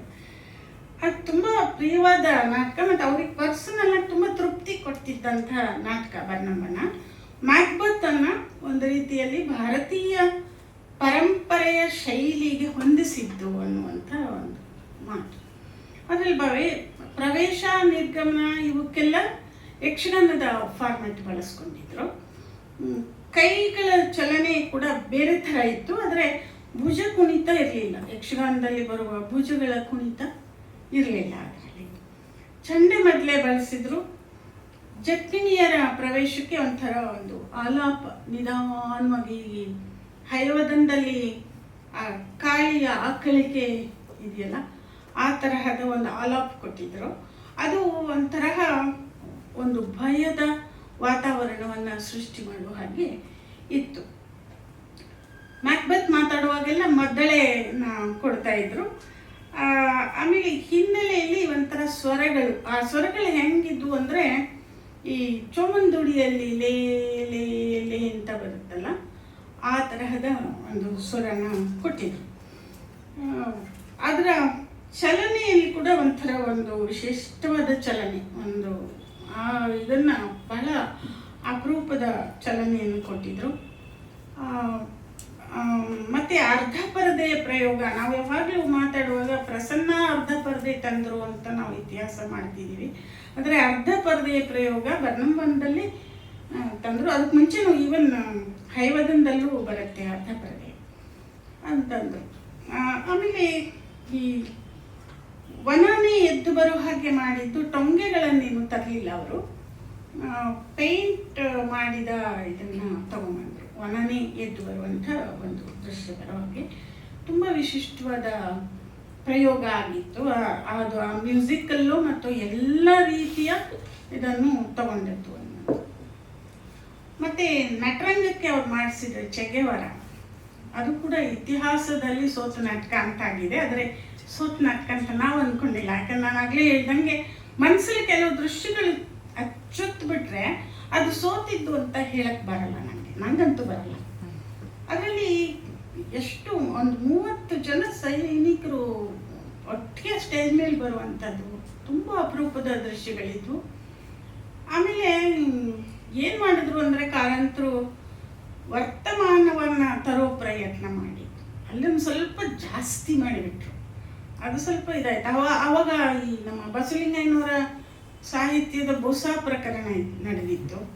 ಆ ಬೂಸನ ತಂದುಬಿಟ್ರು ಅಲ್ಲಿ. ಅದು ಸ್ವಲ್ಪ ರೆಲೆವೆಂಟ್ ಆಗಲಿಲ್ಲ, ಅದು ನಾಟಕಕ್ಕೆ ಹೊಂದಿಕೊಳ್ಳಲಿಲ್ಲ ಆ ಬೂಸ ಪ್ರಕರಣ.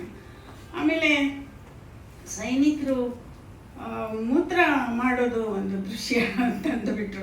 ಅದು ಇನ್ನು ನಾವು ಇವತ್ತಾಗಿದ್ರೆ ಅದು ದೊಡ್ಡ ವಿಷಯ ಆಗ್ತಿರ್ಲಿಲ್ಲೇನೋ. ಅವತ್ತಿನ್ನೂ ಪ್ರೇಕ್ಷಕರು ಸ್ವಲ್ಪ ಇನ್ನೂ ಮಡಿ ಬಿಟ್ಕೊಟ್ಟಿರ್ಲಿಲ್ಲ ಅನಿಸುತ್ತೆ. ಅಂತ ಕೆಲವು ಕಾರಣಗಳಿಗಾಗಿ ಅಲ್ಲಿ ಒಂದೆರಡು. ಆದರೆ ಇಡೀ ನಾಟಕ ಒಂಥರ ಆ್ಯಂಗ್ಯುಲರ್ ಆದ ಮೂಮೆಂಟ್ಸು. ಅಲ್ಲಿ ಒಂದೋ ಎರಡೋ ಕಡೆ ಬಿಟ್ಟರೆ ಉಳಿದಂಗೆಲ್ಲ ಆ್ಯಂಗ್ಯುಲರ್ ಮೂಮೆಂಟ್ಸೇ ಕೊಟ್ಟಿದ್ರು. ಅಂದರೆ ಪ್ರತಿಯೊಂದಕ್ಕೂ ಆ ಪಾತ್ರದ ಭಾವಕ್ಕೆ ಹೊಂದುವ ಹಾಗೆ ಅವರು ಮೂಮೆಂಟ್ಸ್ನ ಕೊಡ್ತಾಯಿದ್ರು.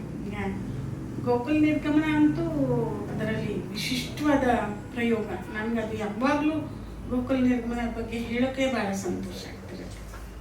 ಅದೊಂಥರ ಅದು ಅಷ್ಟೇ 2 ಘಟ್ಟಗಳಲ್ಲಾಗತ್ತೆ ಗೋಕುಲ ನಿರ್ಗಮನ. 2 ಘಟ್ಟಗಳಲ್ಲಿ ಒಂದು ಅಕ್ರೂರನ ಆಗಮನ, ಇನ್ನೊಂದು ವೇಣು ವಿಸರ್ಜನೆ. ಈ 2 ಘಟ್ಟಗಳಲ್ಲಿ ಆ ನಾಟಕ ನಡೆಯುತ್ತೆ. ಬಹಳ ವಿಶೇಷ ಅಂದರೆ ಆ ಇಡೀ ನಾಟಕದಲ್ಲಿ ಎಲ್ಲೂ ನಾವು ರಂಗಭೂಮಿಯಲ್ಲಿ ನಾಟಕಕ್ಕೆ ನಾವು ಹೇಳುವ ಏನು ಸಂಘರ್ಷ, ಶಿಖರ ಇವೆಲ್ಲ ಇಲ್ಲ. ಹೇಗೆ ಮಾಡ್ತಾರೆ ಈ ನಾಟಕನ ಅನ್ನೋ ಕುತೂಹಲ ನಮಗಿತ್ತು. ತುಂಬ ಬೇರೆಯಾಗಿ ಆ ನಾಟಕನ ಮಾಡಿದ್ರು. ಇಲ್ಲೂ ಕೂಡ 2 ಲೆವೆಲ್ಸು, ಬೇರೆ ಬೇರೆ ಮೂಮೆಂಟ್ಸ್ಗೋಸ್ಕರ. ಆಮೇಲೆ ಒಂದೇ ಒಂದು ಪ್ರದೇಶದ್ದು ಈ ನಾಟಕ ಅನ್ನೋ ಹಾಗೆ ಆಗದಂಗೆ ವಸ್ತ್ರ ವಿನ್ಯಾಸದಲ್ಲಿ ವೈವಿಧ್ಯ ತಂದುಬಿಟ್ಟಿದ್ರು. ಯಾವ್ದಾದ್ರು ಒಂದು ಪ್ರದೇಶದ ವಸ್ತ್ರ ವಿನ್ಯಾಸ ಅವ್ರು ಕೊಟ್ಟಿದ ತಕ್ಷಣ ಕೆಲವು ಮಿಸ್ಟಿಕ್ ಗುಣಗಳನ್ನು ನಾವು ಎಕ್ಸ್ಪೆಕ್ಟ್ ಮಾಡ್ತಾ ಹೋಗ್ತೀವಿ. ಅವ್ರೇನಾದ್ರು ನಮ್ಮ ಪುರಾಣದ ಕೃಷ್ಣನನ್ನು, ಪುರಾಣದ ಪಾತ್ರಗಳನ್ನು ತಂದು ಬಿಟ್ಟಿದ್ರೆ ನಾವು ಇನ್ನೇನೋ ಎಕ್ಸ್ಪೆಕ್ಟ್ ಮಾಡ್ತೀವಿ. ಅದು ಆಗದ ಹಾಗೆ ಪಾತ್ರಗಳಿಗೆ ವಸ್ತ್ರ ವಿನ್ಯಾಸ ಮಾಡಿಸಿದ್ರು. ಆಮೇಲೆ ನಾನಾಗಲೇ ಹೇಳ್ದಂಗೆ ಚಲನೆಗೆ ಅವರು ಒಂದು ರೀತಿಯಲ್ಲಿ ವೃತ್ತ ಮತ್ತು ಚಕ್ರ ರೇಖೆಗಳ ಹಾಗೆ ಬಳಸಿದ್ರು. ಆ ಬಳಕೆನೇ ಬಹಳ ವಿಶಿಷ್ಟ. ಹಿನ್ನೆಲೆ ಮುನ್ನೆಲೆಗಳಲ್ಲಿ ಆ ಪಾತ್ರಗಳ ಮನಸ್ಥಿತಿ, ಒಂದು ಪಾತ್ರ ಮುಂದೆ ನಿಂತು ಒಂದು ಚಲಿಸ್ತಾ ಮಾತಾಡ್ತಿದ್ರೆ ಹಿಂದೆ ಇರುವ ಒಂದು ಪಾತ್ರ ಪರಿಭ್ರಮಿಸ್ತಾ ಇರುವ ಹಾಗೆ ಆ ಥರದ ಒಂದು ಕಾನ್ಸೆಪ್ಟನ್ನು ಅವರು ತಗೊಂಡ್ಬಂದಿದ್ರು. ಮತ್ತು ಬಹಳ ವಿಶೇಷವಾದ ಧ್ವನಿಪಟ್ಟಿಯ ಬಳಕೆ ಗೋಕುಲ್ ನಿರ್ಗಮನಕ್ಕಾಗಿತ್ತು. ಕತ್ತಲೆ ಬೆಳಕು ಕೂಡ ಬಹಳ ಅನನ್ಯವಾದ ರೀತಿಯಲ್ಲಿ ತಂದಿದ್ರು. ಆಮೇಲೆ ಅವರ ಬಹಳ ವಿಶೇಷವಾದ ಇನ್ನೊಂದು ಪ್ರಸಂಗ ಅಲ್ಲಿ ಬರೋದೇನು ಅಂತಂದರೆ, ನಿಮಗೆಲ್ಲ ಜ್ಞಾಪಕ ಇರ್ಬೋದು, ಗೋಪಾಲಕ ಒಬ್ಬ ನವಿಲ್ಗರಿಯನ್ನು ಹಿಂಗೆ ಸಿಕ್ಕಿಸ್ಕೋತಾನೆ. ಅದೊಂಥರ ಕೃಷ್ಣ ಮದುವೆಗೆ ಹೋಗಿರಬಹುದು, ಆದರೆ ಕೃಷ್ಣತ್ವ ಅಲ್ಲಿದೆ. ಕೃಷ್ಣತ್ವ ಅಲ್ಲಿ ಇದೆ ಅನ್ನೋದಕ್ಕೆ ಆ ನವಿಲ್ಗರಿಯನ್ನು ಸಿಕ್ಸೋ ಮೂಲಕ ಅವರು ಹೇಳ್ತಾರೆ. ಆವಾಗ ಒಂದು ಮಧುರವಾದ ಸಂಗೀತ ಹೊರಡುತ್ತೆ. ನೀವು ಜ್ಞಾಪಿಸ್ಕೊಳ್ಳಿ, ಇಡೀ ನಾಟಕದಲ್ಲಿ ಕೊಳಲು ನುಡಿಸಲ್ಲ, ಕೊಳಲು ಬರಲ್ಲ. ಅಂದರೆ ಕೊಳಲನ್ನು ಅಲ್ಲಿ ತಂದು ಬಿಟ್ಟರೆ ಅದು ಮುಗ್ದೋಗ್ಬಿಡುತ್ತೆ. ನಿಮ್ಗೀಗ ಇಡೀ ನಾಟಕದಲ್ಲಿ ಕೃಷ್ಣನ ಕೊಳಲು ಹೆಂಗೆ ಉಳ್ಕೊಂಡಿದೆ ಅಂದರೆ ನಿಮ್ಗೆ ಆಶ್ಚರ್ಯ ಆಗ್ಬಿಡುತ್ತೆ. ಕೊಳಲು ಇಲ್ದಲೆ ನಾಟಕ ಮಾಡಿಸಿದ್ರು. ಅದೇ ಅವ್ರ ವೈಶಿಷ್ಟ್ಯ. ಇದು ನಾನು ಯಾಕೆ ಮಾತನ್ನು ಹೇಳ್ತೀನಿ ಅಂದರೆ, ಕಾಂಚನ್ ಸೀತಾ ಅಂತ ಒಂದು ಸಿನಿಮಾ, ಅರವಿಂದನ್ ಅಂತ ಮಲಯಾಳಂ ಡೈರೆಕ್ಟ್ರು, ಅವರು ಒಂದು ಕಾಂಚನ್ ಸೀತಾ ಅಂತ ಸಿನಿಮಾ ಮಾಡ್ತಾರೆ. ಆ ಸಿನಿಮಾದಲ್ಲಿ ಎಲ್ಲೂ ಸೀತೆ ಇಲ್ಲ, ಸೀತೆಯ ಪಾತ್ರವೇ ಇಲ್ಲ. ಆದರೆ ರಾಜೀವ್ ತಾರಾನಾಥ್ ಅವರು ಅದಕ್ಕೆ ಒಳ್ಳೆ ಮ್ಯೂಸಿಕ್ ಕೊಟ್ಟಿದ್ದಾರೆ. ನಿಮಗೆ ಒಂದು ಮರದ ಎಲೆ ಅಲ್ಲಾಡಿದ್ರೆ ಇಲ್ಲಿ ಸೀತೆ ಇದ್ದಾಳ ಅನ್ನಿಸ್ತಿರುತ್ತೆ. ಹಾಗೆ ನೀವು ಗೋಕುಲ ನಿರ್ಗಮನದಲ್ಲಿ ಪ್ರತಿ ಕ್ಷಣ ನಿಮಗೆ ಕೊಳಲು ಕೇಳಿಸಿದೆ, ನೀವೇ ಭಾವಿಸಿದ, ನೀವೇ ಯೋಚಿಸಿದ ಕೊಳಲಿದೆ. ಆ ಕೊಳಲಿದೆಯಲ್ಲ, ಅದು ಕಾರಂತರು ಮಾತ್ರ ಮಾಡೋಕ್ಕೆ ಸಾಧ್ಯ ಅಂತ ನಂಗೆ ಅನಿಸುತ್ತೆ. ಅಲ್ಲಿ ಕೃಷ್ಣ ಕಪ್ಪಗಿಲ್ಲ, ಅವನು ಶ್ಯಾಮಲವರ್ಣ ಅಲ್ಲ, ಅವನು ಕೆಂಪಗಿದ್ದಾನೆ. ಮತ್ತು ಬಲರಾಮ ಬೆಳಗಿದ್ದಾನೆ, ಕಪ್ಪಗಿದ್ದಾನೆ. ಇದು ಒಂಥರ ವೈರುಧ್ಯ ಯಾಕೆ ತಂದರು ಕಾರಂತರು ತುಂಬ ತಲೆ ಕೆಡಿಸ್ಕೊತಾ ಇದ್ವಿ ನಾವು ಅವಾಗ. ಎಷ್ಟು ಒಂದು ಅದರ ಯಾವುದೇ ಒಂದು ಅಂಶ ಬಂದರೂ ನಾವು ಪುರಾಣದ ಕಥೆಗೆ ಹೋಗ್ಬಿಡ್ತೀವಿ. ಆ ಪುರಾಣದ ಕಥೆಗೆ ಹೋಗದೆಯೂ ಪುರಾಣವನ್ನು ಅರ್ಥೈಸಿಕೊಳ್ಳುವ ಒಂದು ಇದಕ್ಕೆ ತರುವ ಪ್ರಯತ್ನ ಇದೆಯಲ್ಲ, ಅದು ಬಹಳ ವಿಶೇಷ. ಆಮೇಲೆ ಅವರು ಊದಿನ ಕಡ್ಡಿಯ ದೃಶ್ಯ ಯಾರೂ ಮರೆಯೋಕ್ಕಾಗದ ದೃಶ್ಯ ಅದು. ಅನೇಕ ಊದಿನ ಕಡ್ಡಿಗಳು ಬರ್ತವೆ, ಇಲ್ಲ ಹಿಂಗೆ ಹಿಂಗೆ ಹಿಂಗೆ ಹಿಂಗೆ ಸುತ್ತುತ್ತವೆ. ಕಡೆಗೆ ಒಂದೇ ಒಂದು ಕಡ್ಡಿ ಉಳಿದು ಕ್ರಮೇಣ ಅದು ಕೂಡ ವಾಪಸ್ ಹೊರಟೋಗುತ್ತೆ. ಅದನ್ನು ನಾವು ಪುತಿನ ಅವರು ಆ ಇಡೀ ನಾಟಕದ ಹಿಂದೆ ಸನಾತನ ಕತ್ತಲು ಆಗಂತಕ ಬೆಳಕು ಅನ್ನುವ ಕಾನ್ಸೆಪ್ಟಲ್ಲಿ ಅದನ್ನು ಬರೀತಾರೆ.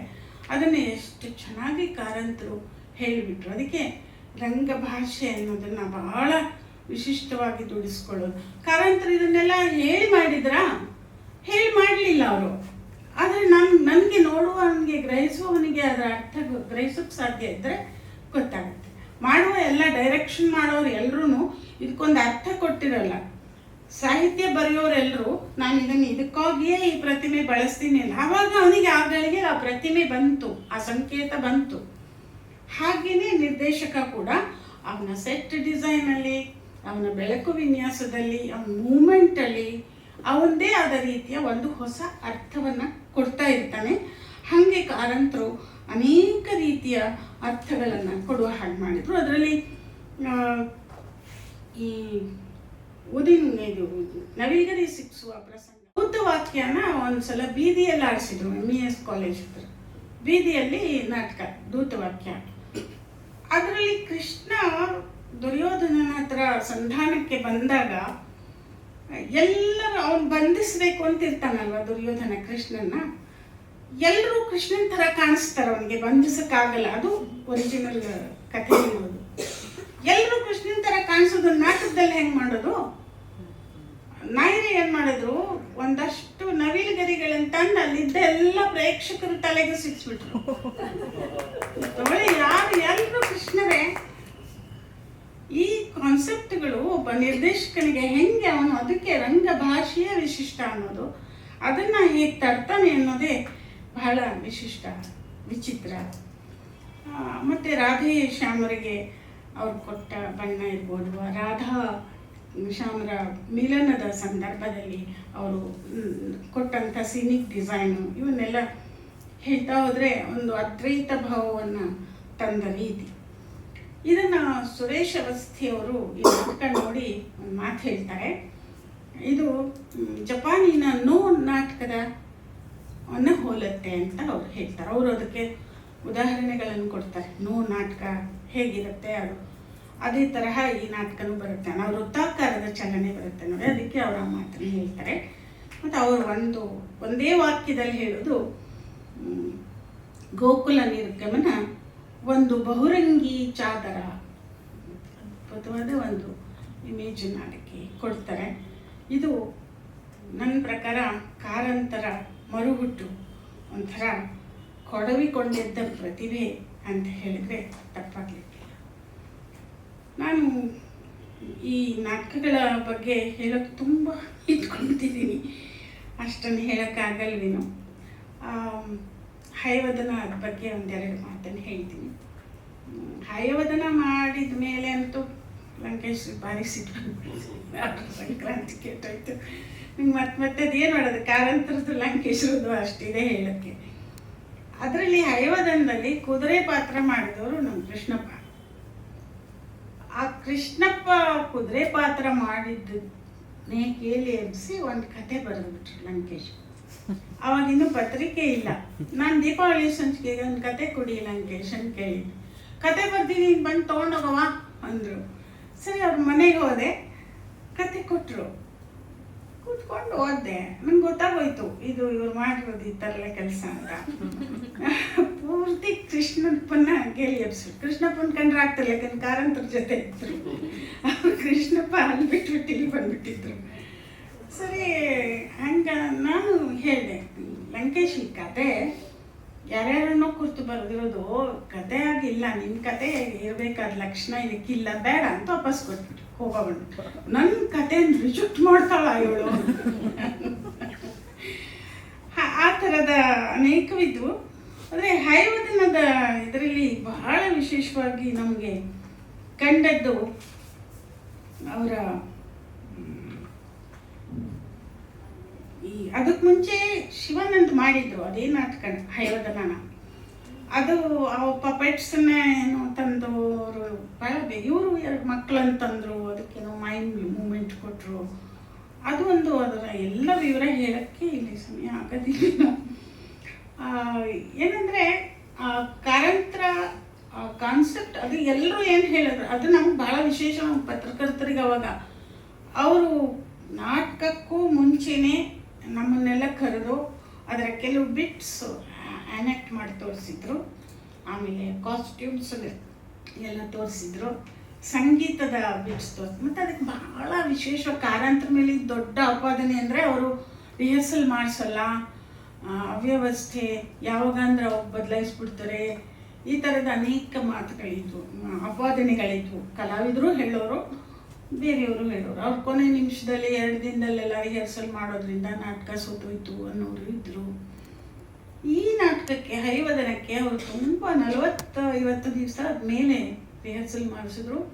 ಏಕಕಾಲದಲ್ಲಿ ರಿಹರ್ಸಲ್ಲು ತಾಲೀಮು ನಡೆಯೋದು, ಇನ್ನೊಂದು ಕಡೆ ಹಾಡುಗಳ ಇದನ್ನು ನಡೆಯೋದು. ಆದರೆ ಎಲ್ಲ ಪ್ರದೇಶದ ಯಾವ್ಯಾವುದು ಅಂತ ಇಲ್ಲಿ ಗುರ್ತು ಹಾಕಿದ್ದೀನಿ ನಾನು, ಯಾವ್ಯಾವ ಪ್ರದೇಶದ ಜಾನಪದ ಇದನ್ನು ಕೂಡ ತಗೊಂಡಿದ್ದಾರೆ.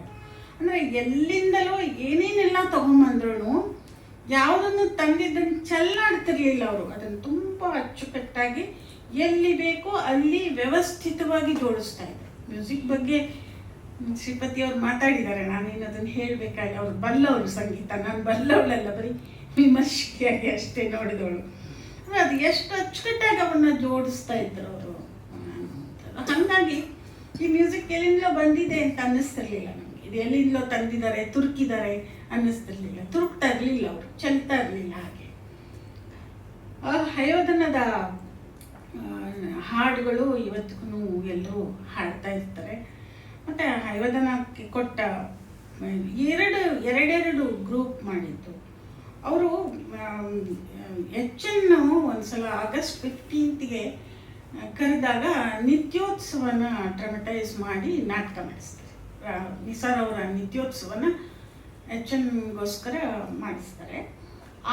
ಆವಾಗ ಅವರಿಗೆ ಸುಂದರರಾಜು ಮತ್ತು ಸಂಧ್ಯಾ ರಾವ್ ಇವರುಗಳು ಹೆಚ್ಚು ಹತ್ತಿರ ಆಗ್ತಾರೆ. ಅವರನ್ನೆಲ್ಲ ಬಳಸ್ಕೊಂಡು ಹೈವದನದಲ್ಲಿ 2 ಜೋಡಿ, ಒಂದಿನ ರಮೇಶ್ ಭಟ್ ಜೋಡಿ ಮಾಡಿದ್ರೆ ಇನ್ನೊಂದು ದಿನ ಇವ್ರು ಮಾಡತ್ತರ 2 ಚಂದ್ರಶೇಖರ್ ನಮ್ಮ ಸಿನಿಮಾ ನಟ ಚಂದ್ರಶೇಖರ್ ಇವರುಗಳು 2 ಜೋಡಿ ಮಾಡಿದ್ದು.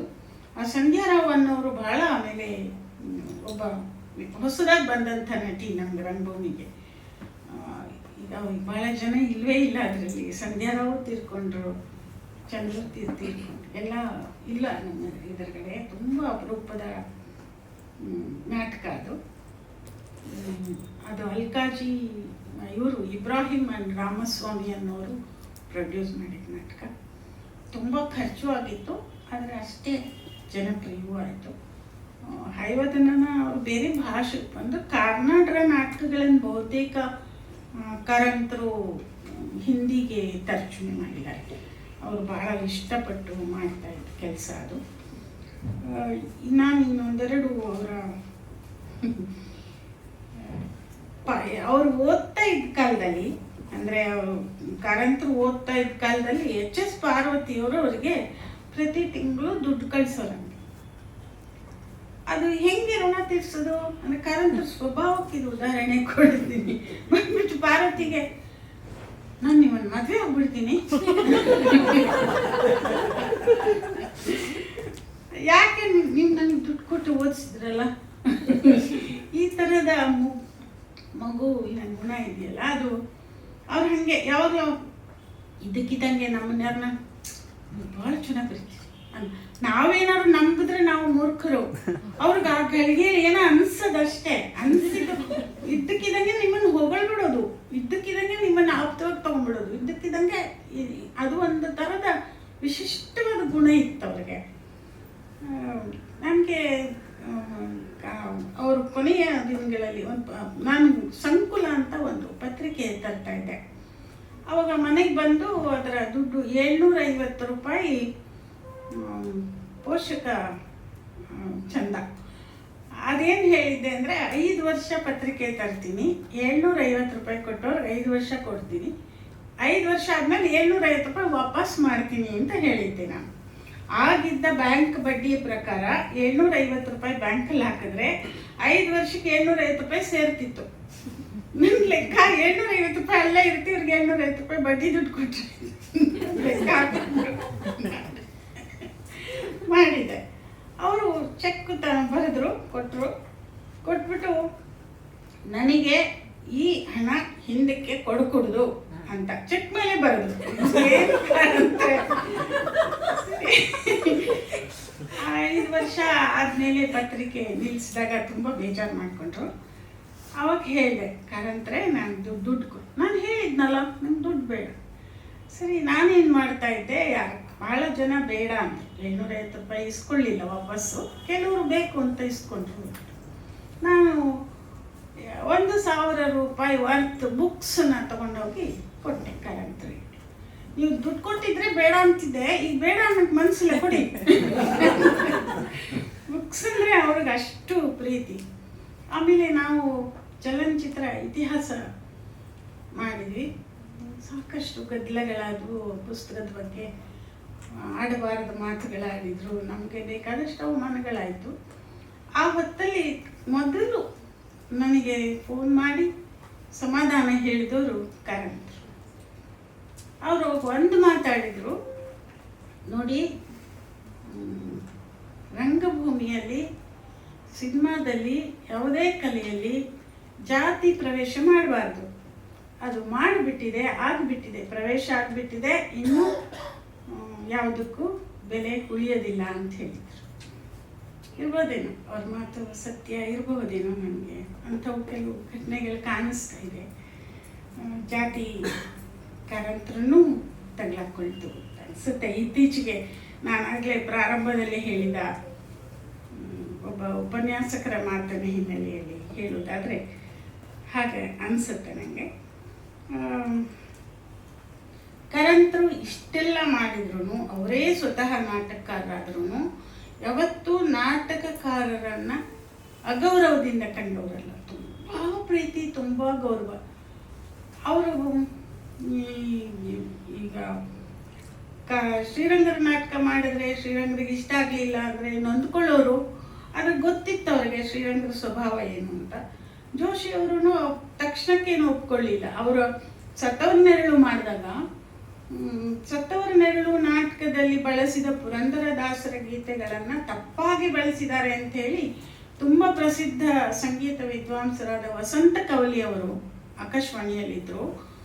ದೊಡ್ಡದಾಗಿ ಆಕ್ಷೇಪ ಎತ್ತಿಬಿಟ್ರು.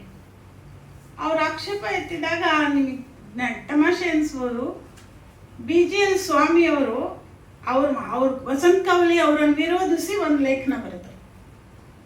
ತುಂಬ ಅದು ಆ ಲೇಖನ ಬಂದರೂ ಕೂಡ ಅದನ್ನು ವಿರೋಧಿಸಿ ವಸಂತ ಕವಲಿ ಅವರು ಸಾಹಿತ್ಯ ಪರಿಷತ್ತಲ್ಲಿ ಒಂದು ದೊಡ್ಡ ಉಪನ್ಯಾಸ, ಡೆಮಾನ್ಸ್ಟ್ರೇಷನ್ ಲೆಕ್ಚರ್, ಹೇಗಿರಬೇಕು ದಾಸರ ಪದಗಳು, ಇವ್ರು ಹೇಗೆ ಬಳಸಿದ್ದಾರೆ ಅಂತ. ಆಗಲೂ BGL ಸ್ವಾಮಿಯವರು ಅಲ್ಲಿ ಕೂತಿದ್ರು, ಅಟ್ಯಾಕ್ ಮಾಡಿದ್ರು. ಅಂದರೆ ಕಾರಂತರನ್ನ ಯಾರ್ಯಾರು ಹೇಗೆ ಅಪ್ಪಿಕೊಂಡ್ರು, ತಬ್ಕೊಂಡ್ರು. BGL ಸ್ವಾಮಿಯವರು ನಾಟಕ ನೋಡಿ ಹೇಳಬೇಕು ಅಂದರೆ ಅದೇ ನಿಜವಾಗ್ಲೂ ಒಂದು ವಿಶೇಷವಾದ ಸಂಗತಿ ಅಂತ ಅನಿಸುತ್ತೆ. ಇನ್ನು ಕಪ್ಪಣ್ಣ ಅವರ ನಾಯಿ ಪ್ರೀತಿ ಬಗ್ಗೆ ಹೇಳಿದರು. ಕೊನೆಯ ದಿನಗಳಲ್ಲಿ ಅವ್ರ ಹತ್ರ ಒಂದು ನಾಯಿ ಇತ್ತು, ನಿಂಜ ಅಂತ ಕರೀತಿದ್ರು ಅದನ್ನು. ಅದಕ್ಕೆ ಹಾಡೋದು ಹೇಳ್ಕೊಟ್ಟಿದ್ರು.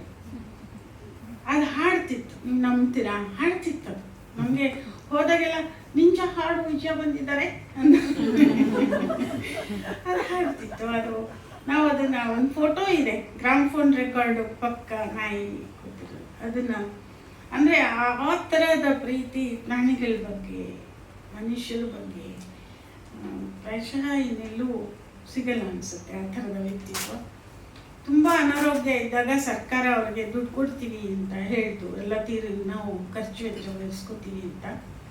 ಎಷ್ಟೋ ದಿವಸದ ಮೇಲೆ ಒಂದು 25,000 ರೂಪಾಯಿ ಚೆಕ್ ಬಂತು. ಪ್ರೇಮ ಕೋಪ ಮಾಡ್ಕೊಂಡು ವಾಪಸ್ ಕಳಿಸ್ಬಿಟ್ರು. ನಮಗೆ ಬೇಡ ನಿಮ್ಮ ದುಡ್ಡು, ಜನ ನೋಡ್ಕೋತಾರೆ ಅಂತ. ಅದು ಹೇಗೆ ನಿಭಾಯಿಸ್ತೋ ಹೆಂಗಸು ಗೊತ್ತಿಲ್ಲ ನನಗೆ. ಒಂದು ಕಾರಂತರು ಒಂದು ಡಿಕ್ಷನರಿ ಮಾಡಿದ್ರು, ರಂಗಕೋಶ.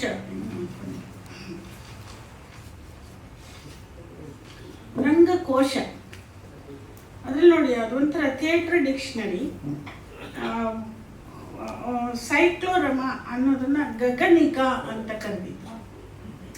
ಆಮೇಲೆ ಗ್ರೌಂಡ್ ಪ್ಲಾನ್ ಅಂತೀವಲ್ಲ, ಅದನ್ನ ರಂಗ ಪಂಚಾಂಗ. ಆ ಗ್ರೌಂಡ್ ಪ್ಲಾನ್ ಅಲ್ಲಿ ಎಲ್ಲ ವಿಂಗ್ಗಳು, ಹಿನ್ನೆಲೆ, ರಂಗದ ಮುಂಭಾಗ, ರಂಗದ ಮಧ್ಯಭಾಗ, ಕೆಳಗೆ, ಮೇಲೆ, ಇದು ಎಲ್ಲ ಒಳಗೊಂಡ ಹಾಗೆ ಅದನ್ನ ರಂಗ ಪಂಚಾಂಗ ಅಂದ್ಬಿಟ್ಟು ವಿವರಿಸೋ ವಿಧಾನ. ಇವು ನಾವು ಸರಿಯಾಗಿ ರಂಗಭೂಮಿಯಲ್ಲಿ ಇನ್ನೂ ಚೆನ್ನಾಗಿ ಬಳಸ್ಕೊಳ್ಳೋ ಸಾಧ್ಯತೆಗಳಿತ್ತು. ಮರೆಯಲೇಬೇಕು ಅನ್ನೋದು ಕೆಲವರ ಥಿಯರಿ ಆದ್ದರಿಂದ ಒಳ್ಳೆಯದನ್ನು ಮರೆತು ಬಿಡ್ತೀನಿ. ಆದರೆ ಕಾರಂತರು ಹೋದ ಹೊಸರಲ್ಲಿ ನಮ್ಮ ಚಿರಂಜೀವಿ ಸಿಂಗ್ ಅವರು ಒಂದು ಸಭೆಯಲ್ಲಿ, ಅವಾಗ ಅವರು ಅಧಿಕಾರಿಯಾಗಿದ್ದರು, ರವೀಂದ್ರ ಸಂಗೀತ ಇದ್ದಂಗೆ ಕಾರಂತರ ರಂಗ ಸಂಗೀತನ ನಾವು ದಾಖಲೆ ಮಾಡುವ ಕೆಲಸ ಮಾಡ್ತೀವಿ ಸರ್ಕಾರದ ವತಿಯಿಂದ ಅಂತ ಹೇಳಿದರು. ನಂಗೆ ನೆನಪಿದೆ, ಆವತ್ತೇ ನಾನು ಅದನ್ನು ವರದಿ ಮಾಡುವಾಗ ಇವೆಲ್ಲ ಹೇಳಿಕೆಗಳಾಗೆ ಉಳಿತವೆ. ಸರ್ಕಾರದಲ್ಲಿ ಎಷ್ಟು ದಿನ ಒಳ್ಳೆ ಅಧಿಕಾರಿಗಳಿರ್ತಾರೆ, ಅವ್ರು ಇದ್ದಾಗ ಅವ್ರಿಗೆ ಕೆಲಸ ಮಾಡೋಕ್ಕೆ ಬೇರೆಯವ್ರು ಬಿಡಬೇಕಲ್ಲ, ಇಂಥವೆಲ್ಲ ಇರ್ತವೆ. ಹೀಗಾಗಿ ಅದು ಆಗಲಿಲ್ಲ. ನನ್ನ ಲೇಖನದಲ್ಲಿ ಮೆನ್ಷನ್ ಮಾಡಿದ್ದೀನಿ, ಕಾರಂತರ ಟ್ರಸ್ಟು ಇಂಥ ಕೆಲಸನ ಕೈಗೆ ಎತ್ಕೋಬೇಕು ಅಂತ. ನಂಗೆ ಗೊತ್ತಿಲ್ಲ ಟ್ರಸ್ಟ್ನ ಪರಿಸ್ಥಿತಿ ಏನಾಗಿದೆ ಗೊತ್ತಿಲ್ಲ. ಅವ್ರ ವಾದ್ಯಗಳು ಎಲ್ಲಿ ಹೋದ್ವು, ಎಲ್ಲೋ ಹೆಗ್ಗೋಡಿಗೆ ಹೋದ್ವು ಅಂತಾರೆ, ಒಬ್ಬೊಬ್ಬರು ಮುಂದೆ ಹೇಳ್ತಾರೆ. ಆ ಮನೆ ಮುಂದೆ ಹೋಗುವಾಗ ಬರುವಾಗ ಸಂಕಟ ಆಗುತ್ತೆ. ಎಷ್ಟಿತ್ತು ಪುಸ್ತಕಗಳು, ಎಷ್ಟು ವಾದ್ಯಗಳಿದ್ವು. ಇನ್ನು ರಂಗಾಯಣದ ಬಗ್ಗೆ ಹೇಳಿದರು ಕಪ್ಪಣ್ಣ, ನಮಗೂ ಅನುಭವ ಇದೆ. ಅವರಲ್ಲಿ ರಾಜೀನಾಮೆ ಕೊಟ್ಟು ಬಂದಾಗ ಅವ್ರು ಭಾಳ ಸಂಕಟಪಟ್ಟರು. ಅದಾಗಬಾರ್ದಾಗಿತ್ತು. ಕಾರಂತರು ಹೇಳಿದ ಮಾತೇನು ತಪ್ಪಲ್ಲ. ಅವ್ರು ಹೇಳಿದ್ದು ಕಲಾವಿದರು ಸಿದ್ಧ ಆಗಬೇಕು, ಅವ್ರು ಹೋಗಿ ಲೋಕದ ತುಂಬ ನಾಟಕಗಳನ್ನು ಮಾಡಿಸ್ಕೊಂಡು ಅವ್ರ ಬದುಕನ್ನು ರೂಪಿಸ್ಕೋಬೇಕು ಅಂತ ಹೇಳಿದರು. ಅದು ಪಥ್ಯ ಆಗಲಿಲ್ಲ. ಇದು ಸರ್ಕಾರ ನೋಡಿ, ಸರ್ಕಾರ ಆದ್ರಿಂದ ನಮ್ಗೆ ಸಂಬಳ ಕೊಡಬೇಕು, ನಾವು ಇಲ್ಲೇ ಇರಬೇಕು, ನಾವು ಇಲ್ಲೇ ರಿಟೈರ್ ಆಗಬೇಕು, ನಾವು ಇಲ್ಲೇ ಸಾಯಬೇಕು ಅನ್ನೋ ಥರ ವರ್ತಿಸಿದ್ರು. ನಾವು ಈಗ ನಾಗಭರಣ ಇಲ್ಲಿ ಒಂದು ವರ್ಕ್ಶಾಪ್ ಮಾಡ್ತಾರೆ ಅಂದರೆ ಅಷ್ಟು ಜನ ರಂಗ ಕಲಾವಿದರು ತಯಾರಾಗಬೇಕು, ಅದರಲ್ಲಿ ಟೆಕ್ನಿಷಿಯನ್ಸ್ ಇರಬೇಕು. ಅವರೆಲ್ಲ ನಾಡಿನಾದ್ಯಂತ ಓಡಾಡಿ ರಂಗಭೂಮಿಯನ್ನು ಬೆಳೆಸಬೇಕು, ಹರಡಬೇಕು ಅನ್ನೋದು ಉದ್ದೇಶ ಇರುತ್ತೆ. ನಾನು ಇಲ್ಲಿ ತರಬೇತಿ ಕೊಟ್ಟೆ, ಅದರಿಂದ ನಾನೇ ನಿಮ್ಮನ್ನು ಸಾಕೋ ಹೊಣೆ ಹೊತ್ಕೋತೀನಿ ಅನ್ನೋ ಥರ ಆಗಿಬಿಟ್ರೆ ಇದು ಈ ಸರ್ಕಾರ ತಳಕ್ಕೆ ಹಾಕೊಂಡಾಗೆಲ್ಲ ಇಂಥ ಸಮಸ್ಯೆಗಳು ಎದುರಾಗ್ತವೆ. ಅದೊಂದು ಡಿಮ್ಯಾಂಡ್ ಆಗಿಬಿಡುತ್ತೆ. ಹಾಗಾಗಿ ಕಾರಂತರು ಬಹಳ ಅವರ ರಂಗಾಯಣದ ಬಗ್ಗೆ, ಅವರು ಕಟ್ಟಿದ ರಂಗಾಯಣದ ಬಗ್ಗೆ ಅವರೇ ನೊಂದುಕೊಳ್ಳುವಂಥ ಸ್ಥಿತಿ ಬಂತು. ಏನಪ್ಪ ನನಗೆ ನನ್ನ ಟೈಮ್ ಜಾಸ್ತಿ ತಗೊಂಡ್ಬಿಡ್ತೀನಿ. ಅವ್ರಿಗೆ ಅವ್ರು ಒಂದು ಕಡೆ ಹೇಳ್ತಾರೆ, ಮುಖವಾಡಗಳ ಬಗ್ಗೆ ಇದು ಹೇಳ್ತಾರೆ. ಆಮೇಲೆ ಒಂದು ಕಡೆ ಹೇಳ್ತಾರೆ, ನನಗೆ ಹೆಂಗೆ ನಾಟಕನ ಹೆಂಗೆ ಮಾಡಬೇಕು, ಏನು ಮುಖ್ಯ ಆಗಬೇಕು ನಾಟಕಕ್ಕೆ ಅನ್ನೋದಕ್ಕೆ ಅವ್ರು ಒಂದು ಕಡೆ ಹೇಳ್ತಾರೆ. ಅವರು ಕಂಪ್ನಿ ಇದರಲ್ಲಿದ್ದಾಗ ಕೃಷ್ಣಲೀಲೆ ನಾಟಕ ನೋಡಿದ್ರಂತೆ ಗುಬ್ಬಿ ಕಂಪ್ನಿಯಲ್ಲಿ. ಟ್ರಾನ್ಸ್ಫರ್ ಸಿಂಗ್ಗಳಿದ್ರೆ ಜನ ಮುಗಿ ಬೀಳೋದು ನೋಡಿದ್ರಲ್ಲಿ, ಓಹೋ ನಾಟಕಕ್ಕೆ ವೈಭವ ಮುಖ್ಯ ಅಂತ ಒಂದು ಪಾಲಿಸಿ ಮಾಡಿಕೊಂಡ್ರು. ಸಂಸಾರ ನೌಕ ನೋಡಿದ್ರಂತೆ ಸಮಾಜ ಸುಧಾರಣೆಗೆ ಬಹಳ ಮುಖ್ಯ, ಅದರಿಂದ ನಾಟಕದೊಳಗಡೆ ತುಂಬ ಒಂದು ಒಳ್ಳೆಯ ಇದಿರಬೇಕು, ಸಮಾಜ ಸುಧಾರಣೆಯ ಅಂಶ ಇರಬೇಕು ಅಂದ್ಕೊಂಡು. ಅಂದರೆ ಆ ಥರ ಒಂದು ಮಗು ಥರ ಏನೋ ನೋಡಿದ ತಕ್ಷಣ ಅವ್ರಿಗೊಂದು ಅನಿಸೋದು. ಕಬೀರ್ ನೋಡಿದ್ರಂತೆ, ಇಲ್ಲ ನಾಟಕಕ್ಕೆ ಸಂದೇಶ ಪ್ರಧಾನವಾಗಿರಬೇಕು ಅಂದ್ಕೊಂಡ್ರಂತೆ. ಕಂದಗಲ್ರ ನಾಟಕಗಳನ್ನು ನೋಡಿಬಿಟ್ಟು ಸಾಹಿತ್ಯ ಕಥೆ ಇವೆಲ್ಲ ಬಹಳ ಮುಖ್ಯ, ದ್ವಂದ್ವ ಇಂಥವೆಲ್ಲ ಇರಬೇಕು ಅಂದ್ಕೊಂಡ್ರೆ. ಯಕ್ಷಗಾನ ನೋಡಿದ್ರಂತೆ ಅದು ತುಂಬ ಜನಪ್ರಿಯ ಆಗೋದಕ್ಕೆ ನಾಟಕಕ್ಕೆ ಇದು ಬಹಳ ಮುಖ್ಯ ಅಂತ ಅನಿಸ್ತದೆ. ಹೀಗೆ ಎಲ್ಲವನ್ನೂ ಸೇರಿಸ್ಕೊಂಡು ಮಾಸ್ಟರ್ ಹಿರಣ್ಯ ನಾಟಕ ನೋಡಿ, ಈ ನಾಟಕಕ್ಕೆ ಹಾಸ್ಯ ಮುಖ್ಯ ಅಂದ್ಕೊಂಡ್ರೆ ಹೇಳ್ತಾರೆ ಅವರು. ಯಾವುದೋ ಒಂದು ಹಿಂದಿ ನಾಟಕ ನೋಡಿಬಿಟ್ಟು ಅದು ರಾಷ್ಟ್ರ ಸೇವೆ ಬಹಳ ಮುಖ್ಯ ಅನ್ನಿಸ್ತಂತೆ. ಆ ಥರ ಎಲ್ಲವನ್ನೂ ಸೇರಿಸ್ಕೊಂಡು ಒಂದು ಇಸ್ಥೆಟಿಕ್ಸ್ ಆಗೋದು ಹೇಗೆ, ಅಲ್ಕಾಜಿಯವರ ಶಿಸ್ತು, ಶ್ರೀರಂಗರು ಹೇಳ್ತಾ ಇದ್ದಂತಹ ಕೆಲವು ತತ್ವಗಳು, ಇವೆಲ್ಲವನ್ನು ಸೇರಿಸ್ಕೊಂಡು ಒಂದು ರಂಗರೂಪವನ್ನು ಕೊಡೋದು ಹೇಗೆ ಅಂತ ಸದಾ ಮಥನ ಮಾಡ್ತಾ ಇದ್ದೆ ಅಂತ ಹೇಳ್ಕೊತಾರೆ. ಮತ್ತು ಅವರು ಮಾಡಿದ ಕೆಲಸಗಳಲ್ಲಿ ಇವೆಲ್ಲವನ್ನು ನಾವು ಕಂಡಿದ್ದೀವಿ, ಅದರಿಂದ ಇಲ್ಲ ಅಂತ ಹೇಳೋಕ್ಕಾಗಲ್ಲ. ಮತ್ತು ಅವರು ಇನ್ನೊಂದು ಕಡೆ ಹೇಳೋದು, ತಾನಲ್ಲದ್ದನ್ನು ಮಾಡುವುದೇ ನಟನೆ ಅಂತ ಬೆಳ್ಳಾವಿ ಅವರು ಹೇಳಿದ್ರಂತೆ, ಅದವರು ವಿಧೇಯವಾಕ್ಯ ಮಾಡಿಕೊಂಡ್ರು. ಮತ್ತು ಆಲಿವರು to become every other person in my ambition ಅಂತ ಹೇಳದಂತೆ ಅದನ್ನು ತಗೊಂಡ್ರು. Status quo is dangerous to theatre ಅಂತ ಪೀಟರ್ ಬ್ರೂಕ್ ಹೇಳಿದ್ರು, ಅದನ್ನು ಇಟ್ಕೊಂಡ್ರು. ಹೀಗೆ ಎಲ್ಲ ಕಡೆಯಿಂದ ಎಲ್ಲ ಒಳ್ಳೆಯದನ್ನು ಸೇರಿಸ್ಕೊಂಡು ತಾನೊಂದು ಹೊಸದನ್ನು ಕಟ್ಟೋದಿದೆಯಲ್ಲ, ಅದನ್ನು ಕನ್ನಡ ರಂಗಭೂಮಿಗೆ ಕಾರಂತರು ಮಾಡಿದಷ್ಟು ಪ್ರಾಯಶಃ ಇನ್ಯಾರೂ ಅಷ್ಟು ಡೆಡಿಕೇಟೆಡ್ ಆಗಿ ಮಾಡಿದ್ದಾರೆ ಅನಿಸಲ್ಲ. ಆದರೆ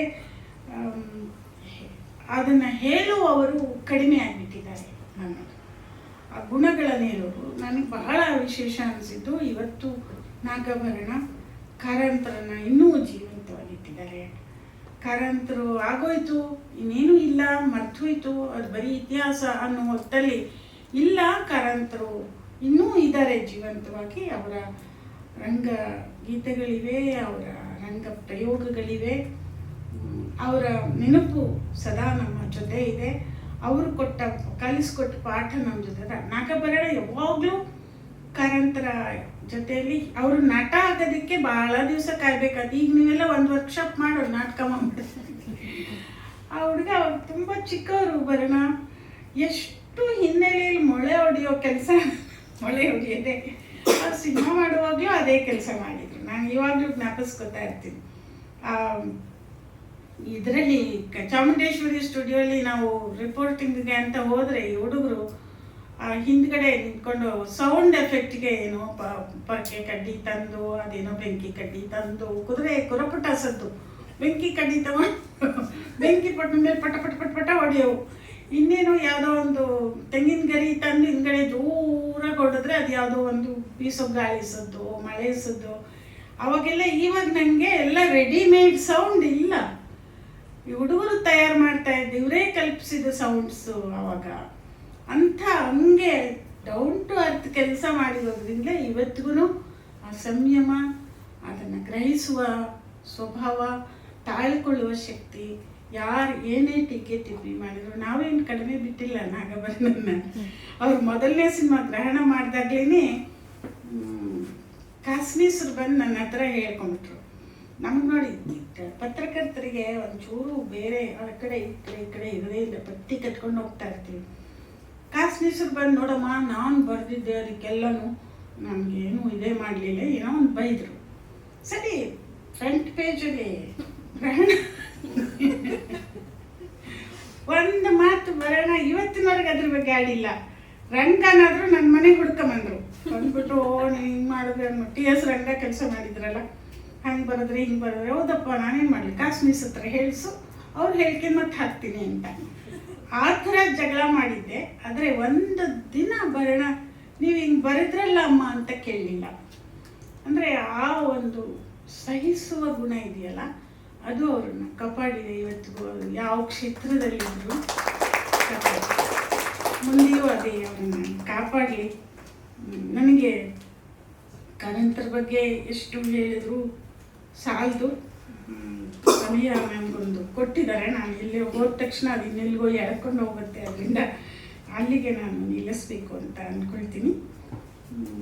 ನಾನು ಆಗಲೇ ಹೇಳಿದ ಹಾಗೆ ಸಾಧ್ಯ ಆದರೆ ನಾಗಭರಣ ಮೊದಲಾದವರು ಸೇರಿಕೊಂಡು ಕಾರಂತರ ಸಂಗೀತ, ಕಾರಂತರ ಪ್ರೊಡಕ್ಷನ್, ನಂಗೆ ಅನಿಸುತ್ತೆ ಈಗಲೂ ಭರಣ ನಾಟಕಗಳನ್ನು, ಕಾರಂತರ ನಾಟಕಗಳನ್ನು ಅದು ಹೇಗಿತ್ತೋ ಹಾಗೆ ಮಾಡ್ತಾ ಇದ್ದಾರೆ ಅಂತ.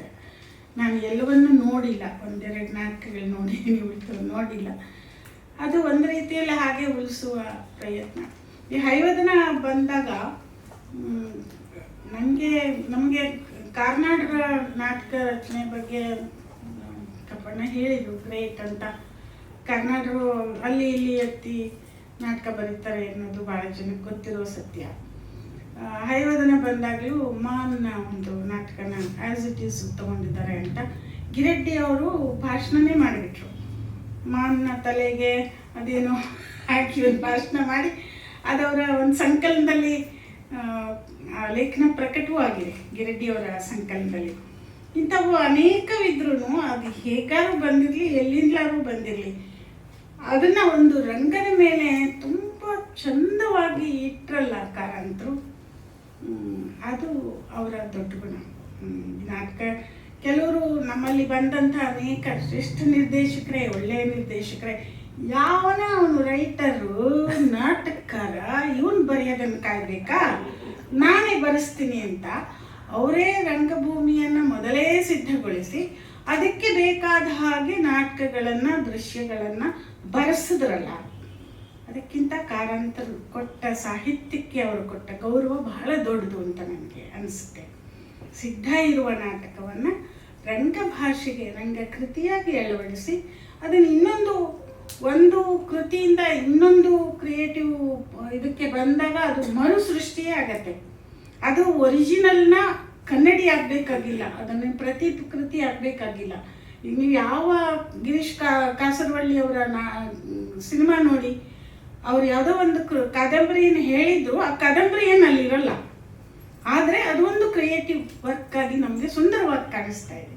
ಹಾಗೆ ಕಾರಂತರು ಕೂಡ ತುಂಬ ನಿಷ್ಠೆಯನ್ನೇನು ನಾಟಕಕಾರನಿಗೆ ತೋರಿಸಲ್ಲ, ಆದರೆ ಆ ನಾಟಕಕಾರನಿಗೆ ಅಸಂಗತ ಅನ್ನಿಸಿದ ಹಾಗೆ, ಅಗೌರವ ಅನ್ನಿಸದ ಹಾಗೆ ರಂಗಭೂಮಿಯ ಮೇಲೆ ನಾಟಕವನ್ನು ಮರು ಸೃಷ್ಟಿ ಮಾಡಿದ್ರಲ್ಲ, ಅದು ಅವರು ತೋರಿದ ದೊಡ್ಡತನ ಮತ್ತು ಅವರ ಸೃಜನಶೀಲತೆಯ ಕಿರೀಟಪ್ರಾಯವಾದ ಕೆಲಸ ಅಂತ ನಾನು ಭಾವಿಸ್ತೇನೆ. ಅಂಥ ಕಾರಂತರನ್ನ, ಅಂಥ ಪ್ರೇಮ ಕಾರಂತರಂಥ ಮಡದಿಯನ್ನು ಅಪರೂಪ.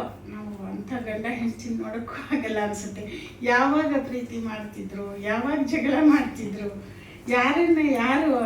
ನಾವು ಕಾರಂತರದ್ದು, ಪ್ರೇಮ ಕಾರಂತರದ್ದು ಒಂದು ಸಂದರ್ಶನ, ಒಂದು ಇದನ್ನು ಲೇಖನ ಹಾಕಿದಾಗ ಕಾರಂತ, ಹೌದಾ ವಿಜಯ, ನಾನು ಅದನ್ನು ಓದಿದೆ, ನಂಗೆ ಇಷ್ಟೆಲ್ಲ ಗೊತ್ತೇ ಇಲ್ಲ, ಪ್ರೇಮ ನಂಗೆ ಇಷ್ಟೆಲ್ಲ ಗೊತ್ತೇ ಇಲ್ಲ. ಅವರು ಒಂದು ಕಡೆ ಕಾರಂತರು ಎಲ್ಲೋ ಹೋಗ್ಬಿಟ್ಟಿರ್ತಾರೆ, ಪ್ರೇಮನ ಜಿ ವಿ ಅಯ್ಯರ್ ಮನೇಲಿ ಬಿಟ್ಟಿರ್ತಾರೆ.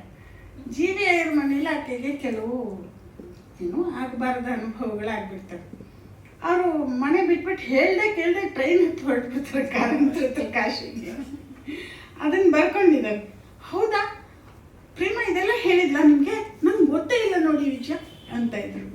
ಅಂದರೆ ಅಷ್ಟು ಮುಗ್ಧವಾಗಿ ತನ್ನ ಬದುಕನ್ನು ಅಷ್ಟು ಲಕ್ಷಿಸದೆ ಸದಾ ಪ್ರಪಂಚವೇ ಗುರುವೇ ತನ್ನ ಬದುಕು, ತನ್ನ ಸಂಸಾರ ಅನ್ನೋ ಹಂಗೆ ಇದ್ರಲ್ಲ, ಅಂಥ ವ್ಯಕ್ತಿತ್ವ ನಾನು ಇದುವರೆಗೆ ಕಂಡಿಲ್ಲ. ಮತ್ತು ಅನೇಕ ನಿರ್ದೇಶಕರು, ಶ್ರೇಷ್ಠ ನಿರ್ದೇಶಕರುಗಳ ಒಳ ಸಂಗತಿಗಳು ಗೊತ್ತಿದೆ ನಮಗೆ. ಅದು ಬೇಡ, ಅವ್ರ ರಂಗದ ಮೇಲೆ ಏನು ಮಾಡಿದ್ರು ಅದೇ ಮುಖ್ಯ. ಅಂಥ ಒಳ ಸಂಗತಿಗಳು ಕಾರಂತರಿಗೆ ಇರಲಿಲ್ಲ ಅನ್ನೋದೇ ನನಗೆ ವಿಶೇಷ ಅನಿಸ್ತು.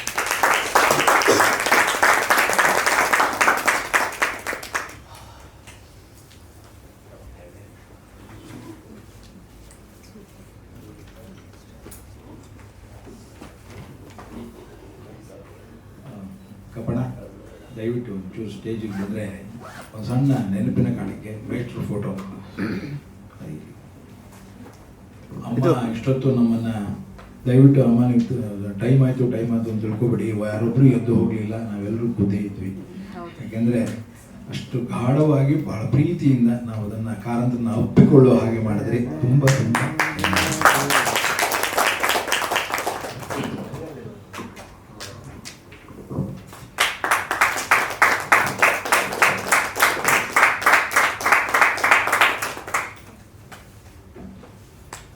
ಅಮ್ಮ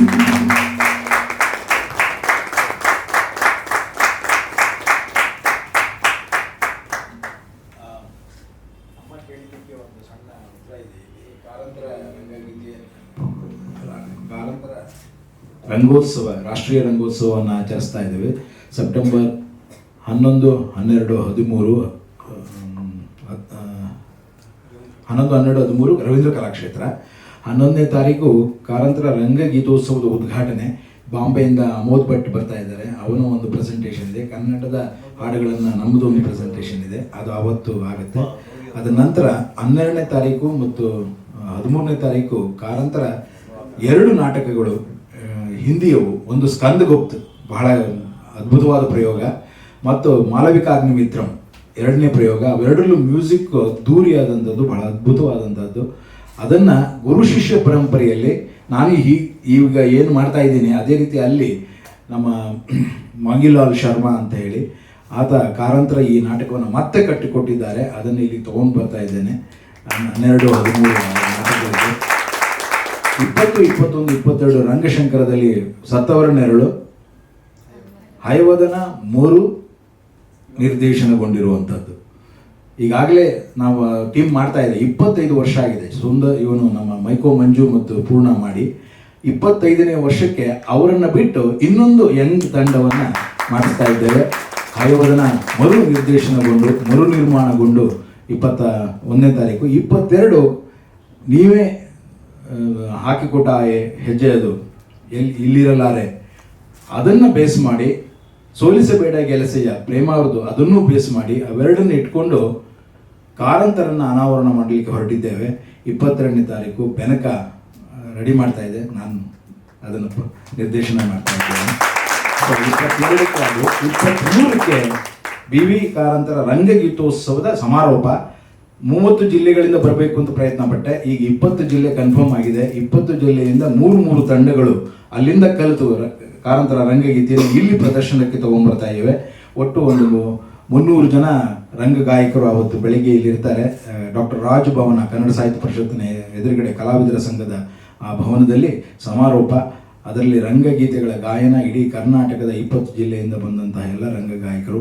ಅವತ್ತು ಸಮಾರಂಭ. ದಯಮಾಡಿ ಈ 6 ದಿನ ದಯವಿಟ್ಟು ಬನ್ನಿ ನಮಗಾಗಿ. ಒಂದು ನಾಗಭರಣಂಗೆ ಹೇಳಬೇಕು ಅಂತಿರೋದು, ಕಾರಂತರ ಒಂದೇ ಒಂದು ಆಸೆ, ಪ್ರೇಮ ಒಂದ್ಸಲ ಮಾತ್ರ ಮಾಡಿದ್ರು. ಒಂದೇ ನಾಟಕವನ್ನ ಬೇರೆ ಬೇರೆ ತಂಡಗಳು ಹೇಗೆ ಮಾಡ್ತವೆ ಅಂತ ಅವರು ಮೃಚ್ಛಕಟಿಕ ತಗೊಂಡು ಪ್ರೇಮ ಒಂದು ರಾಜಾರಾಮು ಯಕ್ಷಗಾನ ಫಾರ್ಮೆಟಲ್ಲಿ ಮಾಡಿದ್ರು. ಮತ್ತೆ ನಮ್ಮ ಸಿಂಹನ್ ಮಗ ಋತ್ವಿಕ್ ಸಿಂಹ ತುಂಬ ಆಧುನಿಕವಾಗಿ ಮಾಡಿದ್ರು. ಬಟ್ ಪಾಪ ಜನ ಬೈದರು ಶಕಾರ ಬಟ್ ಆ್ಯಕ್ಚುಲಿ ಅದು ತಪ್ಪೇನಲ್ಲ, ಅದು ಆಧುನಿಕವಾಗಿ ಇವತ್ತಿನ ಜನರೇಷನ್ನು ಹೇಗೆ ಯೋಚನೆ ಮಾಡುತ್ತೆ ಅಂತ. ಒಂದೇ ಕಥೆಯನ್ನ ಬೇರೆ ಬೇರೆ ಜನರೇಷನ್ ಹೇಗೆ ಥಿಂಕ್ ಮಾಡುತ್ತೆ ಅಂತ ಮಾಡಿ ತಪ್ಪೇನಾಗಿರ್ಲಿಲ್ಲ. ಬಟ್ ಬೈಯೋರಿಗೆ ಕಾರಣ ಇತ್ತು ಅಷ್ಟೇ. ಹಂಗೆ ಮೂಸಲ ಮಾಡಿದ್ರು. ಆಮೇಲೆ ಇದು ಮತ್ತೆ ಇನ್ನೊಂದು ನಮ್ಮ ಏಣಿಗೆ ನಟರಾಜ ಒಂದು ಮಾಡಿದ್ದ. 3 ಜನ 3 ರೀತಿಯಲ್ಲಿ ಆ ಪ್ರಯೋಗಗಳಿದ್ವು. ಅಂಥ ಪ್ರಯತ್ನಗಳು ಕನ್ನಡ ಮಾಡಲಿ ಅಂತ ಕಾರಂತರ ಆಸೆ. ಖಂಡಿತ ಬೆನಕ ಮಾಡುತ್ತೆ. Thank you. ಎಲ್ರಿಗೂ ಶುಭರಾತ್ರಿ. ಎಲ್ಲರೂ ದಯವಿಟ್ಟು ಆ ಡೇಟ್ಗಳನ್ನ ನೋಟ್ ಮಾಡ್ಕೊಳ್ಳಿ ದಯವಿಟ್ಟು.